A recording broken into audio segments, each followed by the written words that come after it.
ನಿನ್ನೆ ದಿನ ಒಂದಿಷ್ಟು ಸೃಷ್ಟಿ ಕಾರಣಗಳ ಹಿನ್ನೆಲೆಯನ್ನು ಗಮನಿಸಿದ್ದೆವು. ಅದಕ್ಕೆ ಪೂರ್ವದಲ್ಲಿ ನಾನು ಒಂದು ಜಿಂಕೆಯನ್ನು ಬೇಟೆಯಾಡಿದ ಪರೀಕ್ಷಿತನ ಆ ಒಂದು ಸ್ಥಿತಿ ಯಾವ ಮಟ್ಟಕ್ಕೆ ಅವನನ್ನು ಸಾವಿಗೆ ಕರ್ಕೊಂಡು ಹೋಯಿತು, ಸಾವಿಗೆ ಕರೆದುಕೊಂಡು ಹೋದ ಆ ಪರಿಸ್ಥಿತಿಯನ್ನು ಬದುಕಿನ ಒಂದು ವಿಶೇಷ ಅವಕಾಶದ ಹಾಗೆ ಭಗವಂತನ ಕಡೆಗೆ ಹೋಗುವುದಕ್ಕೆ ಪರೀಕ್ಷಿತ ಹೇಗೆ ಬಳಸಿಕೊಂಡ ಅಂತಲೂ ಹೇಳಿದೆ.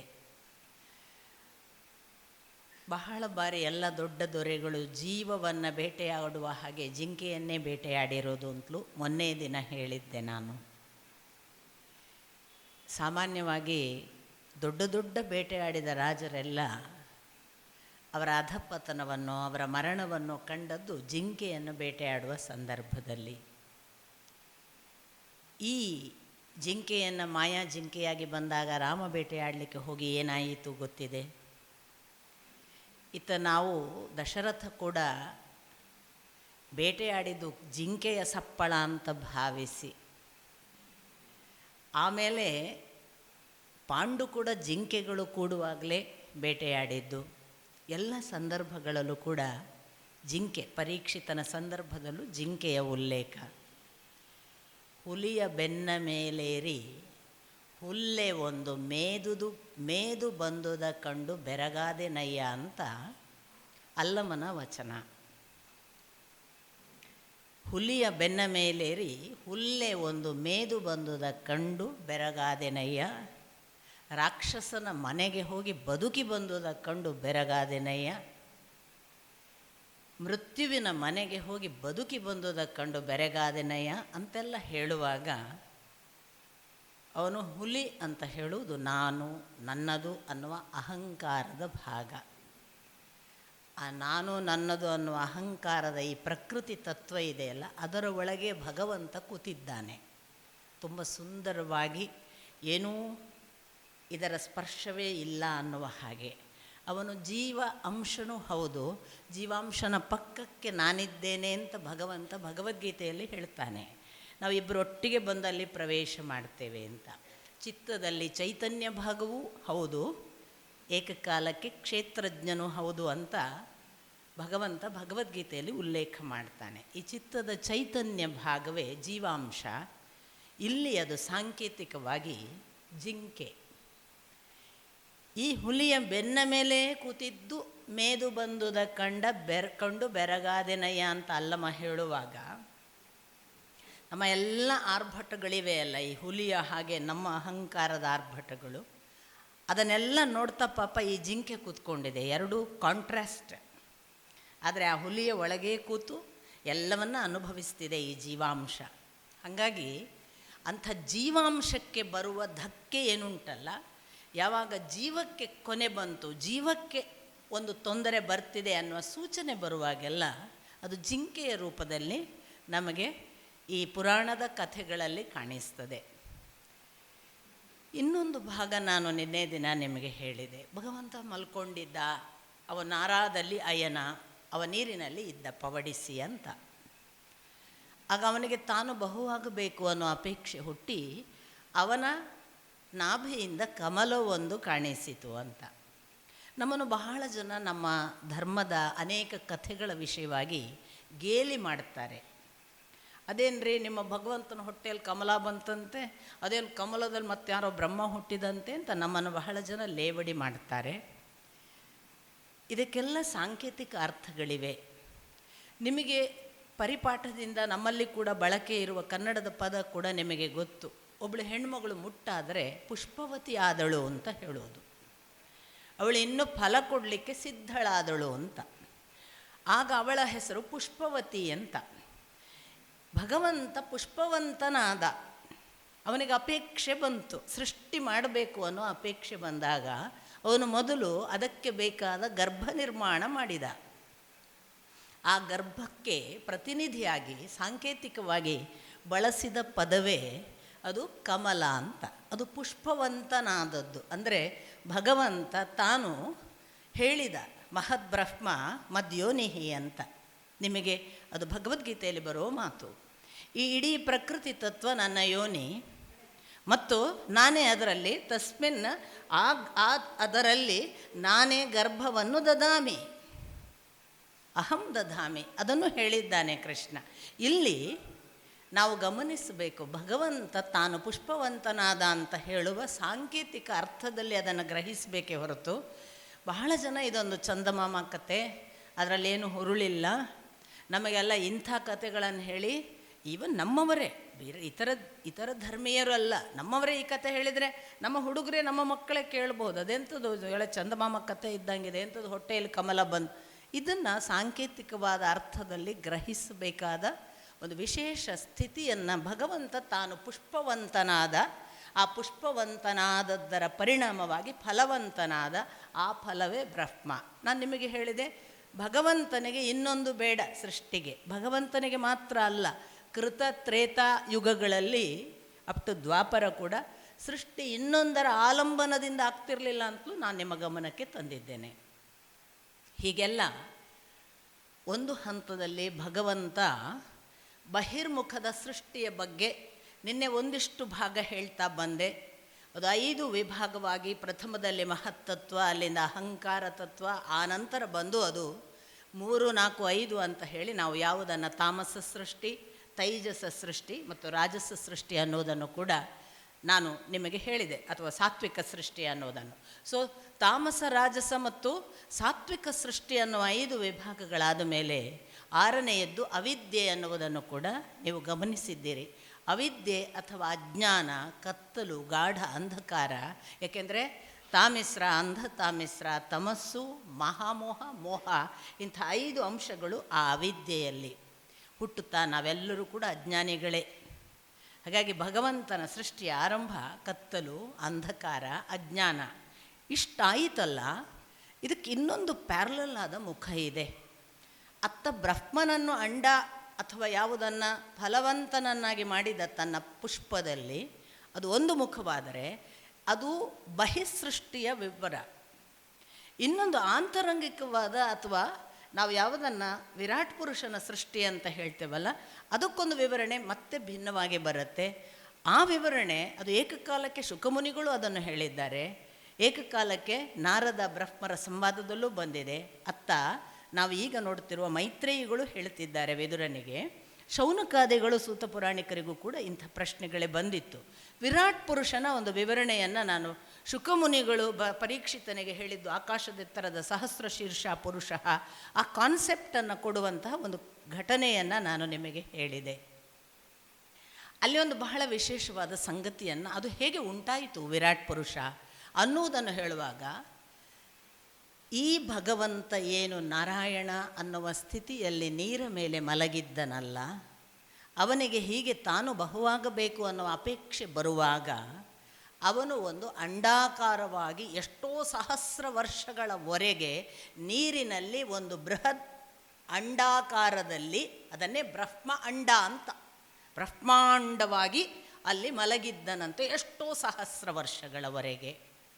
ಆಗ ಆ ಸಹಸ್ರ ವರ್ಷಗಳ ಹೊರಗೆ ಇದ್ದ ಆ ಪುರುಷನ ಒಳಗಿನ ಆ ಒಂದು ತುಡಿತಕ್ಕೋ ಘರ್ಷಣೆಗೋ ಒಂದು ದಿನ ಅಂಡ ಸ್ಫೋಟವಾಗಿ ಅದರೊಳಗಿಂದ ಆ ವಿರಾಟ್ ಪುರುಷ ಕಾಣಿಸಿಕೊಂಡಾಗ, ಆ ವಿರಾಟ್ ಪುರುಷನಿಗೆ ಒಬ್ಬೊಬ್ಬರೇ ದೇವತೆಗಳು ಹೋಗಿ ಅವನ ದೇಹದಲ್ಲಿ ಪ್ರವೇಶ ಮಾಡಿದರು ಅಂತ. ನಾನು ಯಾವುದನ್ನು ಸ್ಥೂಲದಲ್ಲಿ ಮತ್ತು ಸೂಕ್ಷ್ಮದಲ್ಲಿ ಇದೆ ಅಂತ ನಿನ್ನೆ ದಿನ ಹೇಳುವಾಗ, ಕಣ್ಣಿಗೆ ಆದಿತ್ಯರು ಪ್ರವೇಶ ಮಾಡಿದರು ಆ ವಿರಾಟ್ ಪುರುಷನದ್ದು, ಮೂಗಿನಲ್ಲಿ ಅಶ್ವಿನಿ, ಅಂದರೆ ಅದಕ್ಕೆ ಅನುಗುಣವಾಗಿ ಅವರು ಹೇಳ್ತಾರೆ, ಅವನಿಗೆ ಕಾಣುವ ಅಪೇಕ್ಷೆ ಆಯಿತು ಆಗ ಆದಿತ್ಯರು, ಮೂಸುವ ಅಪೇಕ್ಷೆ ಆಯಿತು ಆಗ ಅಶ್ವಿನಿ. ಹೀಗೆ ಒಂದು ಮನುಷ್ಯನನ್ನು ವಿವರಿಸುವ ಹಾಗೆ ವಿವರಿಸ್ತಾರೆ.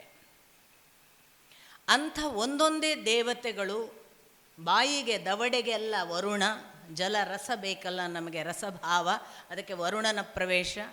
ಅಗ್ನಿ ವಾಕ್ಕಿನಲ್ಲಿ ಹೋಗಿ ಕೂತ್ಕೊಳ್ಬೇಕು ಅಂತ, ತನಗೆ ಮಾತಾಡಬೇಕು ಅನ್ನೋ ಅಪೇಕ್ಷೆ ಉಂಟಾಗಿ ಅಗ್ನಿ. ಹೀಗೆ ದಿಗ್ದೇವತೆಗಳು ಕಿವಿಯಲ್ಲಿ, ಅವನ ಕೈಗಳಲ್ಲಿ ಇಂದ್ರ, ಅವನ ಕಾಲುಗಳಲ್ಲಿ ವಿಷ್ಣು, ಅವನ ಗುದ ಭಾಗದಲ್ಲಿ ಮೃತ್ಯು ದೇವತೆ, ಅವನ ಹೃದಯ ಅಥವಾ ಮನಸ್ಸಿನಲ್ಲಿ ಚಂದ್ರ, ಅವನ ಅಹಂಕಾರದಲ್ಲಿ ರುದ್ರ, ಅವನ ಮನಸ್ಸಿನಲ್ಲಿ ಚಂದ್ರ ಮತ್ತು ಬುದ್ಧಿಯಲ್ಲಿ ಬ್ರಹ್ಮ. ಬುದ್ಧಿಯಲ್ಲಿ ಬ್ರಹ್ಮ ಅಂದಾಗ ಸೃಷ್ಟಿಕರ್ತ ಬ್ರಹ್ಮ. ನಾನು ಅದನ್ನು ಸ್ವಲ್ಪ ವಿವರಿಸಬೇಕಾಗಿತ್ತು. 2 ಬ್ರಹ್ಮನ ಉಲ್ಲೇಖ ನಮಗೆ ಬರುತ್ತೆ. ಈ ಜಗತ್ತಿನ ಸುಪ್ರೀಂ ಎನರ್ಜಿಗೂ ಬ್ರಹ್ಮ ಅಂತ ಉಪನಿಷತ್ ಹೇಳುತ್ತದೆ. ಬೃಹತಿ ಇತಿ ಬ್ರಹ್ಮ. ಇದಕ್ಕಿಂತ ದೊಡ್ಡದು ಇನ್ನು ಯಾವುದಿಲ್ಲವೋ, ಜಗತ್ತಿನ ಎಲ್ಲಕ್ಕಿಂತಲೂ ದೊಡ್ಡದು ಯಾವುದೋ ಅದು ಬ್ರಹ್ಮ ಅಂತಲೂ ಒಂದು ಶಬ್ದ. ಇನ್ನೊಂದು, ಆ ಬ್ರಹ್ಮ ಪರಬ್ರಹ್ಮ ಅಂತ ಯಾವುದನ್ನು ಹೇಳ್ತೇವೆ, ಅವನು ಹುಟ್ಟಿಸಿದನಲ್ಲ ತನ್ನ ನಾಭಿಯ ಮೂಲಕ ಸೃಷ್ಟಿ ಮಾಡುವಂತ, ಅವನೂ ಬ್ರಹ್ಮನೇ. ಸೊ ಸೃಷ್ಟಿಕರ್ತ ಬ್ರಹ್ಮ ಬೇರೆ, ಪರಬ್ರಹ್ಮ ಬೇರೆ. ಹಾಗೆಯೇ ಈಶ್ವರ ಅಂತ ಸುಪ್ರೀಂ ಎನರ್ಜಿಗೆ ಹೆಸರು. ಎಲ್ಲಕ್ಕಿಂತೂ ದೊಡ್ಡದು ಅಂತ ಪರಬ್ರಹ್ಮ ಅಂತ ಈಗ ಯಾವುದನ್ನು ಹೇಳಿದೆ, ಅದಕ್ಕೆ ಇನ್ನೊಂದು ಪರ್ಯಾಯ ಪದ ಈಶ್ವರ ಅಂತ, ಮಹೇಶ್ವರ, ಜಗದೀಶ್ವರ ಅಂತೆಲ್ಲ ಆ ಪದ ಬಳಕೆ ಇದೆ. ಅವನು ಹುಟ್ಟಿಸಿದನಲ್ಲ ಈ ಬ್ರಹ್ಮ, ಸೃಷ್ಟಿಕರ್ತ ಬ್ರಹ್ಮನ ಮೂಲಕ ಕೋಪ ಬಂದು ಹುಟ್ಟಿದ ಒಬ್ಬ ರುದ್ರ ಅಥವಾ ಶಿವ ಅನ್ನುವವ, ಅವನು ಆ ಮಹದೇಶ್ವರ ಅಲ್ಲ, ಇವ ಶಿವ ಅಂತ. ಅಂದರೆ ಜಗದೀಶ್ವರ ಅಥವಾ ಬ್ರಹ್ಮ ಅನ್ನುವ ಒಂದು ಸುಪ್ರೀಂ ಎನರ್ಜಿಗೆ, ಭಗವತ್ ತತ್ವಕ್ಕೆ ತಾನು ಕೆಲವು ಕೆಲಸಗಳನ್ನು ಮಾಡುವುದಕ್ಕೆ ಅದು 3 ತತ್ವವಾಗಿ ಹೊರಟಿತು ಅನ್ನುವ ಹಾಗೆ ವಿಷ್ಣು, ಶಿವ ಮತ್ತು ಈ ಬ್ರಹ್ಮನನ್ನು ಹೇಳ್ತಾರೆ. ಹಾಗಾಗಿ ಪರಬ್ರಹ್ಮ ಅಂದಾಗ ಅದು ಬಹಳ ಬಹಳ ಯಾವುದನ್ನು ಜಗತ್ತತ್ವದ ಸುಪ್ರೀಂ ಎನರ್ಜಿ ಅಂತ ನಾನು ಪದೇ ಪದೇ ಹೇಳ್ತೇನೆ, ಅದು. ಇಂಥ ಒಂದು ಭಗವತ್ ತತ್ವದ ಎಲ್ಲ ಅಂಶಗಳು ಅನಿಸಿಕೊಂಡ ದೇವತೆಗಳೆಲ್ಲ ಬಂದು ಈ ವಿರಾಟ್ ಪುರುಷನ ಒಳಗೆ ಪ್ರತಿಯೊಬ್ಬರೂ ಪ್ರವೇಶ ಮಾಡಿದಾಗ ಆ ವಿರಾಟ್ ಪುರುಷ ಏಳಲಿಲ್ಲ ಅಂತ. ಅವನಿಗೆ ಬುದ್ಧಿಯಲ್ಲಿ ಬ್ರಹ್ಮ ಬಂದು ಕೂತರು, ಅವನ ಮನಸ್ಸಿನಲ್ಲಿ ಚಂದ್ರ ಕೂತರು, ಅಹಂಕಾರದಲ್ಲಿ ರುದ್ರ ಕೂತರು, ಕಾಲಿನಲ್ಲಿ ವಿಷ್ಣು ಕೂತರು, ಅವನು ಏಳಲಿಲ್ಲ. ಮತ್ತು ಆಗ ಕ್ಷೇತ್ರಜ್ಞ, ಈ ಕ್ಷೇತ್ರಜ್ಞ ಅನ್ನೋದನ್ನು ನೀವು ಭಗವಂತನ ಆ ಭಗವದ್ಗೀತೆಯ ಹಿನ್ನೆಲೆಯಲ್ಲಿ ನೀವು ಮತ್ತೆ ಗಮನಿಸಿದರೆ ಗೊತ್ತಾಗುತ್ತೆ. ಅದು ಅವನು ಚಿತ್ತದಲ್ಲಿ ಬಂದು ಕೂತ್ಕೊಳ್ಳುವ ಚೈತನ್ಯ ಭಾಗ ಅನ್ನುವ ಒಂದು ಅಕ್ಷರ ಪುರುಷವೂ ಹೌದು, ಅವನೂ ಹೌದು ಉತ್ತಮ ಪುರುಷ, ಪುರುಷೋತ್ತಮ. ಹಾಗಾಗಿ ಅವನು ಬಂದು ಕುಳಿತುಕೊಂಡಾಗ, ಚಿತ್ತದಲ್ಲಿ ಕ್ಷೇತ್ರಜ್ಞ ಪ್ರವೇಶಿಸಿದಾಗ ಆ ವಿರಾಟ್ ಪುರುಷನು ಎದ್ದು ನಿಂತ ಅಂತ ಒಂದು ವಿವರಣೆ ಬರುತ್ತೆ. ಹಾಗೆ ಎದ್ದು ನಿಂತ ವಿರಾಟ್ ಪುರುಷನಲ್ಲಿ ಇಡೀ ಜಗತ್ತು ಕಾಣಿಸಿಕೊಂಡದ್ದು ಪ್ರಥಮ ಬಾರಿಗೆ ಅಂತ. ಹಾಗಾಗಿ ಅವನ ನರನಾಡಿಗಳಲ್ಲೆಲ್ಲ ಅವನು ಎದ್ದು ನಿಂತಾಗ ಅಷ್ಟೂ ನದಿಗಳು, ಅವನ ಹೊಟ್ಟೆಯಲ್ಲಿ ಸಮುದ್ರ, ಅವನ ನಾಭಿಯಲ್ಲಿ ಆಕಾಶ, ಅವನ ಮೈಯ ಭುಜದಲ್ಲೆಲ್ಲ ಪರ್ವತಗಳು, ಅವನ ಕೂದಲೇ ಕಾರ್ಮೋಡಗಳು, ಹೀಗೆ ಇಡೀ ದೇಹವೇ ಇಡೀ ಜಗತ್ತಾಗಿ ಕಾಣಿಸಿಕೊಂಡದ್ದು ಪ್ರಥಮ ಒಂದು ಭಾಗ ವಿರಾಟ್ ಪುರುಷನ ಅವಸ್ಥೆಯಲ್ಲಿ. ಇನ್ನೊಂದು, ಅದು ಬಹಿರಂಗ ಕ್ರಿಯೆಯಲ್ಲಿ ನಮಗೆ ಕಾಣಿಸುವಾಗ ಈ ಜಗತ್ತು ಒಟ್ಟು ಅರ್ಥ ಏನು ಅಂದರೆ, ಕಾರಣ ಒಂದು ಇಲ್ಲದೆ ಯಾವ ಕಾರ್ಯ ಇಲ್ಲ. ಇದನ್ನು ಹೇಳುವುದು ಇಡೀ ಇಷ್ಟು ಸೃಷ್ಟಿಕ್ರಿಯೆಯ ಹಿಂದಿರುವ ಉದ್ದೇಶ. ಇಲ್ಲಿ ಏನೇನು ಕಾಣಿಸ್ತದೆ ಅದು ಅವನಿಂದ ಆಗಿದೆ. ಯಾಕೆ? ರೋಮರಾಶಿಗಳೇ ಅವನ ಮೈ ಮೇಲೆ ಇರುವ ವೃಕ್ಷಗಳು, ನರನಾಡಿಗಳೇ ನದಿಗಳು, ಹೊಟ್ಟೆಯಲ್ಲಿ ಸಮುದ್ರ, ಜಗತ್ತಿನಲ್ಲಿ ಏನೇನು ನೋಡ್ತೇವೆ ಅದು ಅವನಿಂದ. ಅವನು ಹುಟ್ಟಿಸಿದ್ದು, ಅವನ ಕಾರಣವಾಗಿ ಇವು ಇಲ್ಲಿ ಇವೆ, ಇಲ್ಲದಿದ್ದರೆ ಇವು ಇರುವುದಿಲ್ಲ. ಇದು ಕಾರ್ಯಕಾರಣವನ್ನು ನಿರಾಕರಿಸುವ ಒಂದು ಮನಸ್ಥಿತಿಯವರು ಇಲ್ಲಿ ಎಲ್ಲವೂ ಇತ್ತಪ್ಪ, ಇದೆಲ್ಲ ಇದ್ದದ್ದೇ, ಅವನೆಂಥದ್ದು ಅಂತ ಹೇಳುವವರಿಗೆ ಒಂದು ಉತ್ತರದ ಹಾಗೆ ಜಗತ್ತಿನಲ್ಲಿ ಕಾರಣ ಇಲ್ಲದೆ ಯಾವುದೂ ಇಲ್ಲ, ಮತ್ತು ಆ ಕಾರಣ ಅವನು ಮಾತ್ರ. ಪಂಚಾನಿ ಏತಾನಿ ಕಾರಣಾನಿ ಅಂತ ಭಗವಂತ ತಾನು ಭಗವದ್ಗೀತೆಯಲ್ಲೂ ಹೇಳ್ತಾನೆ. ಎಲ್ಲ ಕರ್ಮಗಳಿಗೂ 5 ಕಾರಣ, ಅದರಲ್ಲಿ ಮಾಡುವ ಕರ್ತೃ ಒಬ್ಬ, ಮಾಡುವ ಕರ್ಮ ಒಂದು, ಮಾಡಬೇಕು ಅಂತ ಹೊರಟ ಸ್ಥಳ, ಮಾಡುವ ಉಪಕರಣಗಳು, ಇವು 4 ಇದ್ದ ಕೂಡಲೇ ಕರ್ಮ ಆಗೋದಿಲ್ಲಪ್ಪ, ನಾನು ಇರಬೇಕು, ಅದೃಷ್ಟ ಅಂತಾನೆ ಭಗವಂತ. ಈ ನಾನು ಇಲ್ಲದೆ ನಿಮ್ಮ 4 ಎಲ್ಲವೂ ಸಿದ್ಧ ಇದ್ದರೂ ಯಾವುದು ಸಂಭವಿಸುವುದಿಲ್ಲ ಅನ್ನೋದು ಭಗವದ್ಗೀತೆಯ ಸಂದೇಶ. ಹಾಗಾಗಿ ಪಂಚಾನಿ ಏತಾನಿ ಕಾರಣದಲ್ಲಿ, ಕಾರಣಾನಿ ಅಂದಾಗ ಅದು ಆ ಒಂದು ಮುಖ್ಯವಾದ ಅದೃಷ್ಟವನ್ನೇ ಇಲ್ಲಿ ನಾವು ಕಾಣುವುದು. ಕಾರಣವಿಲ್ಲದೆ ಇಲ್ಲಿ ಯಾವುದು ಹುಟ್ಟಿಲ್ಲ. ಇಲ್ಲಿ ಉಂಟಾದದ್ದಕ್ಕೆ ಪ್ರತಿಯೊಂದಕ್ಕೂ ಕಾರಣ ಇದೆ. ನಮ್ಮಲ್ಲಿ ಈಗ ನಾವು ಬಹಳ ಬಾರಿ ಒಂದು ಮಗು ಬಂದು ನಿಂತರೆ ನಮ್ಮ ಅಪ್ಪ ಯಾವಾಗಲೂ ಕೇಳ್ತಾರೆ, ಒಂದು ಮಗು ಬಂದು ನಿಂತು ಕೂಡಲೇ ಅದು ಬಿಸಾಡಿ ಹೋದ ಮಗುವಾದರೆ, ಯಾರಿಂದಲೋ ಕಳಚಿಕೊಂಡು ತಾನು ಎಲ್ಲೋ ಒಂಟಿಯಾಗಿ ಸಿಕ್ಕರೆ, ಯಾರಮ್ಮ ನೀನು, ಯಾರು ನಿನ್ನ ಅಪ್ಪ ಅಮ್ಮ ಅಂತ ಫಸ್ಟ್ ಕೇಳ್ತೇವೆ.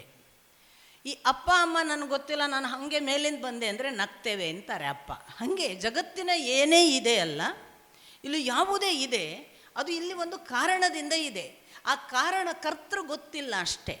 ಗೊತ್ತಿಲ್ಲದೆ ಇರುವವನನ್ನು ಹುಡುಕುವುದಕ್ಕಾಗಿ ಮೊದಲು ತಿಳಿದುಕೊಳ್ಳಬೇಕಾದದ್ದು ಏನು ಅಂದರೆ, ಇದು ಇದೆಯಲ್ಲ, ಇದರ ಹಿಂದೆ ಅವನಿದ್ದಾನೆ ಅನ್ನುವ ಎಚ್ಚರ ಬೇಕು ಅನ್ನುವ ಕಾರಣಕ್ಕಾಗಿ ಸೃಷ್ಟಿಕ್ರಿಯೆಯನ್ನು ಇಷ್ಟು ಸುದೀರ್ಘವಾಗಿ ಬೇರೆ ಬೇರೆಯವರು 4-6 ಬಾರಿ ಹೇಳಿದ್ದನ್ನು ಮತ್ತೆ ಮತ್ತೆ ವೇದವ್ಯಾಸರು ದಾಖಲಿಸ್ತಾರೆ. ನಮಗೆ ಅದು ಛಾಪು ಒತ್ತಿದ ಹಾಗೆ ನಮ್ಮಲ್ಲಿ ಮೂಡಲಿ ಅಂತ.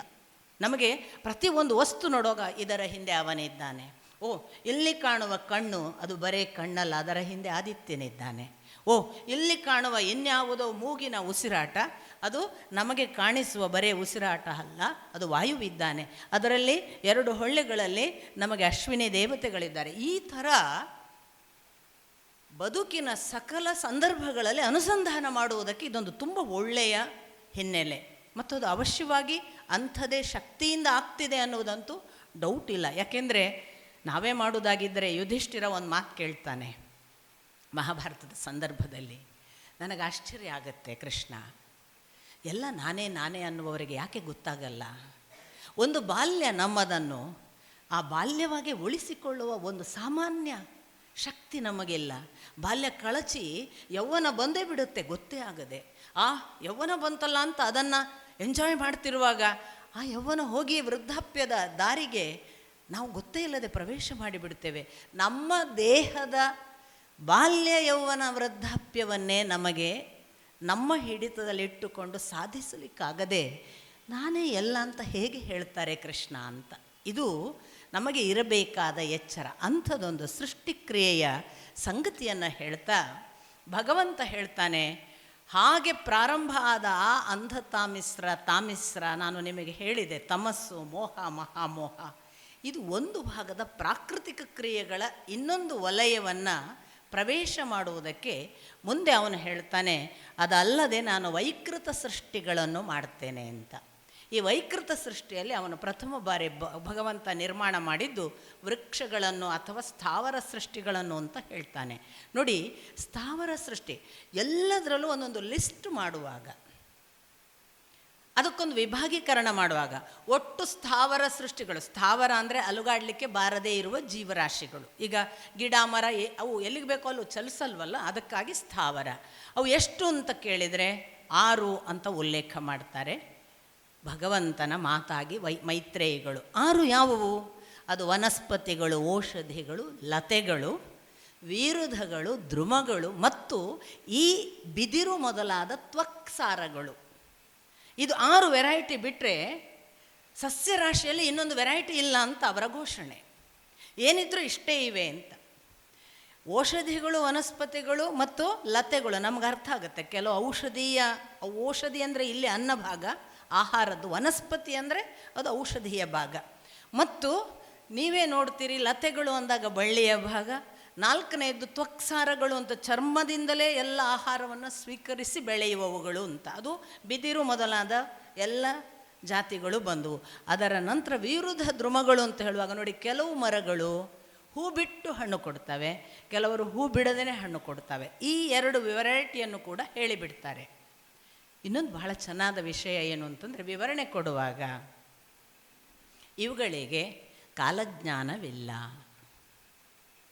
ಇದ್ದರೂ ಪ್ರಕಟವಾಗುವ ಅಭಿವ್ಯಕ್ತಿ ಇಲ್ಲ. ಇದೆ, ಕೆಲವು ಮಟ್ಟಿಗಿದೆ. ಅದನ್ನು ಮುಂದೆ ಇನ್ನೊಂದು ಕಡೆ ವೇದವ್ಯಾಸರು ಹೇಳ್ತಾರೆ, ಎಷ್ಟರ ಮಟ್ಟಿಗೆ ಕಾಲಜ್ಞಾನ ಅಥವಾ ಒಂದು ಪರಿಜ್ಞಾನ ಇದೆ ಅಂದರೆ, ಇವ ಬಂದವ ನನಗೆ ನೀರು ಹಾಕ್ತಾನೆ ಗೊತ್ತಾಗುತ್ತಂತೆ, ಇವ ಕೊಲ್ತಾನೆ ಅಂತ ಗೊತ್ತಾಗುತ್ತಂತೆ, ಅಷ್ಟರ ಮಟ್ಟಿಗಿದೆ. ಹಾಗಂತ ನಾವು ಯಾವುದನ್ನು ಅಭಿವ್ಯಕ್ತಿ ಅಂತ ಹೇಳ್ತೇವೆ, ಕೊಲ್ಲಬೇಡ ಅಂತ ಹೇಳುವ ಶಕ್ತಿ ಇಲ್ಲ, ಸಾಕು ಅವನು ಬಂದ್ಯಾ ಅಂತ ಬೆನ್ನು ನೇವರಿಸುವ ಶಕ್ತಿ ಇಲ್ಲ. ಆದರೆ ಗೊತ್ತಾಗುತ್ತೆ ಅಂತ ಅಷ್ಟರ ಮಟ್ಟಿಗೆ ಪರಿಜ್ಞಾನ ಇದೆ. ಈ ಎಲ್ಲ ಸ್ಥಾವರ ಸೃಷ್ಟಿಗೆ ಇನ್ನೊಂದು ವಿಶೇಷ ಅಂಶ ಅವರು ಗುರುತಿಸೋದು, ಇದಕ್ಕೆ ಆಹಾರ ಕೆಳಗಿನಿಂದ ಸೇವಿಸಿ ಮೇಲಕ್ಕೆ ಹೋಗುವುದು. ಆಹಾರ ಕೆಳಗಿನಿಂದ ಸೇವಿಸಿ ಮೇಲಕ್ಕೆ ಹೋಗೋದು. ನನಗೆ ಆಗ ಅನಿಸಿದ್ದು, ಈ ಕೆಳಗಿನಿಂದ ಆಹಾರ ಸೇವಿಸಿ ಮೇಲಕ್ಕೆ ಬೆಳೆಯುವ, ನೋಡಿ ಪ್ರತೀ ಸಸ್ಯರಾಶಿಗಳನ್ನು ನೋಡಿ ಹೇಗೆ ಹೇಗೆ ಮಾಡಿದರೂ ಮೇಲಕ್ಕೆ ಹೋಗುವ ಹಂಬಲ. ಎಂದು ಅಡ್ಡಡ್ಡ ಹೋಗೋದಕ್ಕೆ, ಯಾವುದೋ ಒಂದು ಗಿಡ ಅಡ್ಡ ಬಂದರೆ ತೆಂಗಿನ ಮರ ಹೆಂಗೆಂಗೋ ಮಾಡಿ ಮತ್ತೆ ಹಿಂಗೆ ಹೋಗುತ್ತೆ. ನಾವು ಗಮನಿಸಬೇಕು, ಹಿಂಗೆ ಬೆಳೆಯಲ್ಲ ಅದು, ಹೀಗೆಲ್ಲ ಬಂದು ಮತ್ತೆ ಹಿಂಗೆ ಹೋಗುತ್ತೆ. ಅಂದರೆ ಆ ಪ್ರತಿ ಸ್ಥಾವರ ಸೃಷ್ಟಿಯಲ್ಲಿ ಮೇಲಕ್ಕೆ ಹೋಗೋ ಒಂದು ಅದಮ್ಯ ಬಯಕೆಯನ್ನು ನಾವು ವೃಕ್ಷರಾಶಿಗಳಲ್ಲಿ, ಸಸ್ಯರಾಶಿಗಳಲ್ಲಿ ಕಾಣ್ತೇವೆ. ಅದನ್ನು ಹೇಳ್ತಾರೆ ಕೆಳಗಿನಿಂದ ಆಹಾರ ಸೇವಿಸಿ ಮೇಲಕ್ಕೆ ಹೋಗುವುದು. ಆಗ ನನಗನ್ನಿಸಿದ್ದು, ಈ ಕೆಳಗಿನಿಂದ ಆಹಾರ ಸೇವಿಸಿ ಮೇಲಕ್ಕೆ ಹೋಗುವ ಈ ಜೀವರಾಶಿಗಳಿಗೆ ವಿಸರ್ಜನಾಂಗ ಇಲ್ಲ ನೋಡಿ. ಅವುಗಳ ಇಂಗಾಲದ ಡೈಆಕ್ಸೈಡನ್ನು ಏನು ಉತ್ಪನ್ನ ಮಾಡ್ತವೆ ಅದೇ ಅವುಗಳ ವಿಸರ್ಜನೆ, ವಾಯುವೇ ಅವುಗಳ ವಿಸರ್ಜನೆ.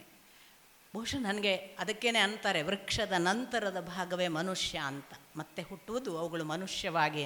ಅದಕ್ಕೆ ಬಹುಶಃ ನಾವೆಲ್ಲ ಕಡಿದು ಬೇಗ ಬೇಗ ಅವುಗಳನ್ನು ಮನುಷ್ಯರನ್ನಾಗಲಿಕ್ಕೆ ಸಹಾಯ ಮಾಡ್ತಾ ಇರೋದು ಅಲ್ವಾ? ಗೊತ್ತಿಲ್ಲ ಎಂಥ ಪಾಪ ಕಾರ್ಯ ನಾವು ಮಾಡ್ತೀವಿ ಅಂತ ನಾವು ಯೋಚನೆ ಮಾಡಬೇಕು. ಇಂಥ ಒಂದು ನಿತ್ಯ ತಪಸ್ಸು. ಇದಲ್ಲದೆ ತಿರ್ಯಕ್ ಜಂತುಗಳು ಅಂತ ಮುಂದಿನ ಭಾಗವನ್ನು ಮೈತ್ರೇಯಿಗಳು ಹೇಳ್ತಾರೆ. ತಿರ್ಯಕ್ ಅಂದರೆ ಹೀಗೆ ಅಡ್ಡಡ್ಡ ಬೆಳೆಯುವ ಪ್ರಾಣಿಗಳು ಅಂತ, ಅಥವಾ ಜಂತುಗಳು. ಅಂದರೆ ಹೀಗೆ ಬೆಳೀತವೆ ಹೊರತು ಹೀಗೆ ಬೆಳೆಯೋದಿಲ್ಲ. ಅದು ಎಲ್ಲ ಪ್ರಾಣಿಗಳ ಹೆಸರು ಅಂತ ನಿಮಗೆ ಗೊತ್ತಾಗುತ್ತೆ. ಅದರಲ್ಲಿ ಅವರು 28 ಜಾತಿಗಳು ಅಂತ ಉಲ್ಲೇಖ ಮಾಡ್ತಾರೆ. ಆ 28ರಲ್ಲಿ ದ್ವಿಶಫ ಅಂತ ಒಂದು, ಅಂದರೆ ದ್ವಿಶಫ ಅಂದರೆ, ಶಫ ಅಂದರೆ ಗೊರಸು. ಈ ದನದ ಕಾಲಿಗೆ ನಾವು ಹೇಳ್ತೀವಲ್ಲ, ಆ ಕಾಲಿನ ಭಾಗ ನೆಲಕ್ಕೆ ಊರುವ ಭಾಗ ಗೊರಸು. ಅದು ಕೆಲವು ಸೀಳಿದ್ದು 2 ಇರ್ತವೆ ನೋಡಿ, ಅದು ದ್ವಿಶಫಗಳು. ಕೆಲವು ಒಂದೇ ಗೊರಸು ಇರ್ತದೆ, ಅವುಗಳು ಏಕಶಫಗಳು. ಈ ದ್ವಿಶಫಗಳನ್ನು ಅವರು ಉಲ್ಲೇಖ ಮಾಡಿ ಹೇಳ್ತಾರೆ. ಇದರಲ್ಲಿ ದ್ವಿಶಫಗಳು ಎಷ್ಟು ಅಂದಾಗ ಅವರು ಒಟ್ಟು 28ನ ಎಲ್ಲ ಕೂಡಿ ತಿರ್ಯಕ್ ಜಂತುಗಳು.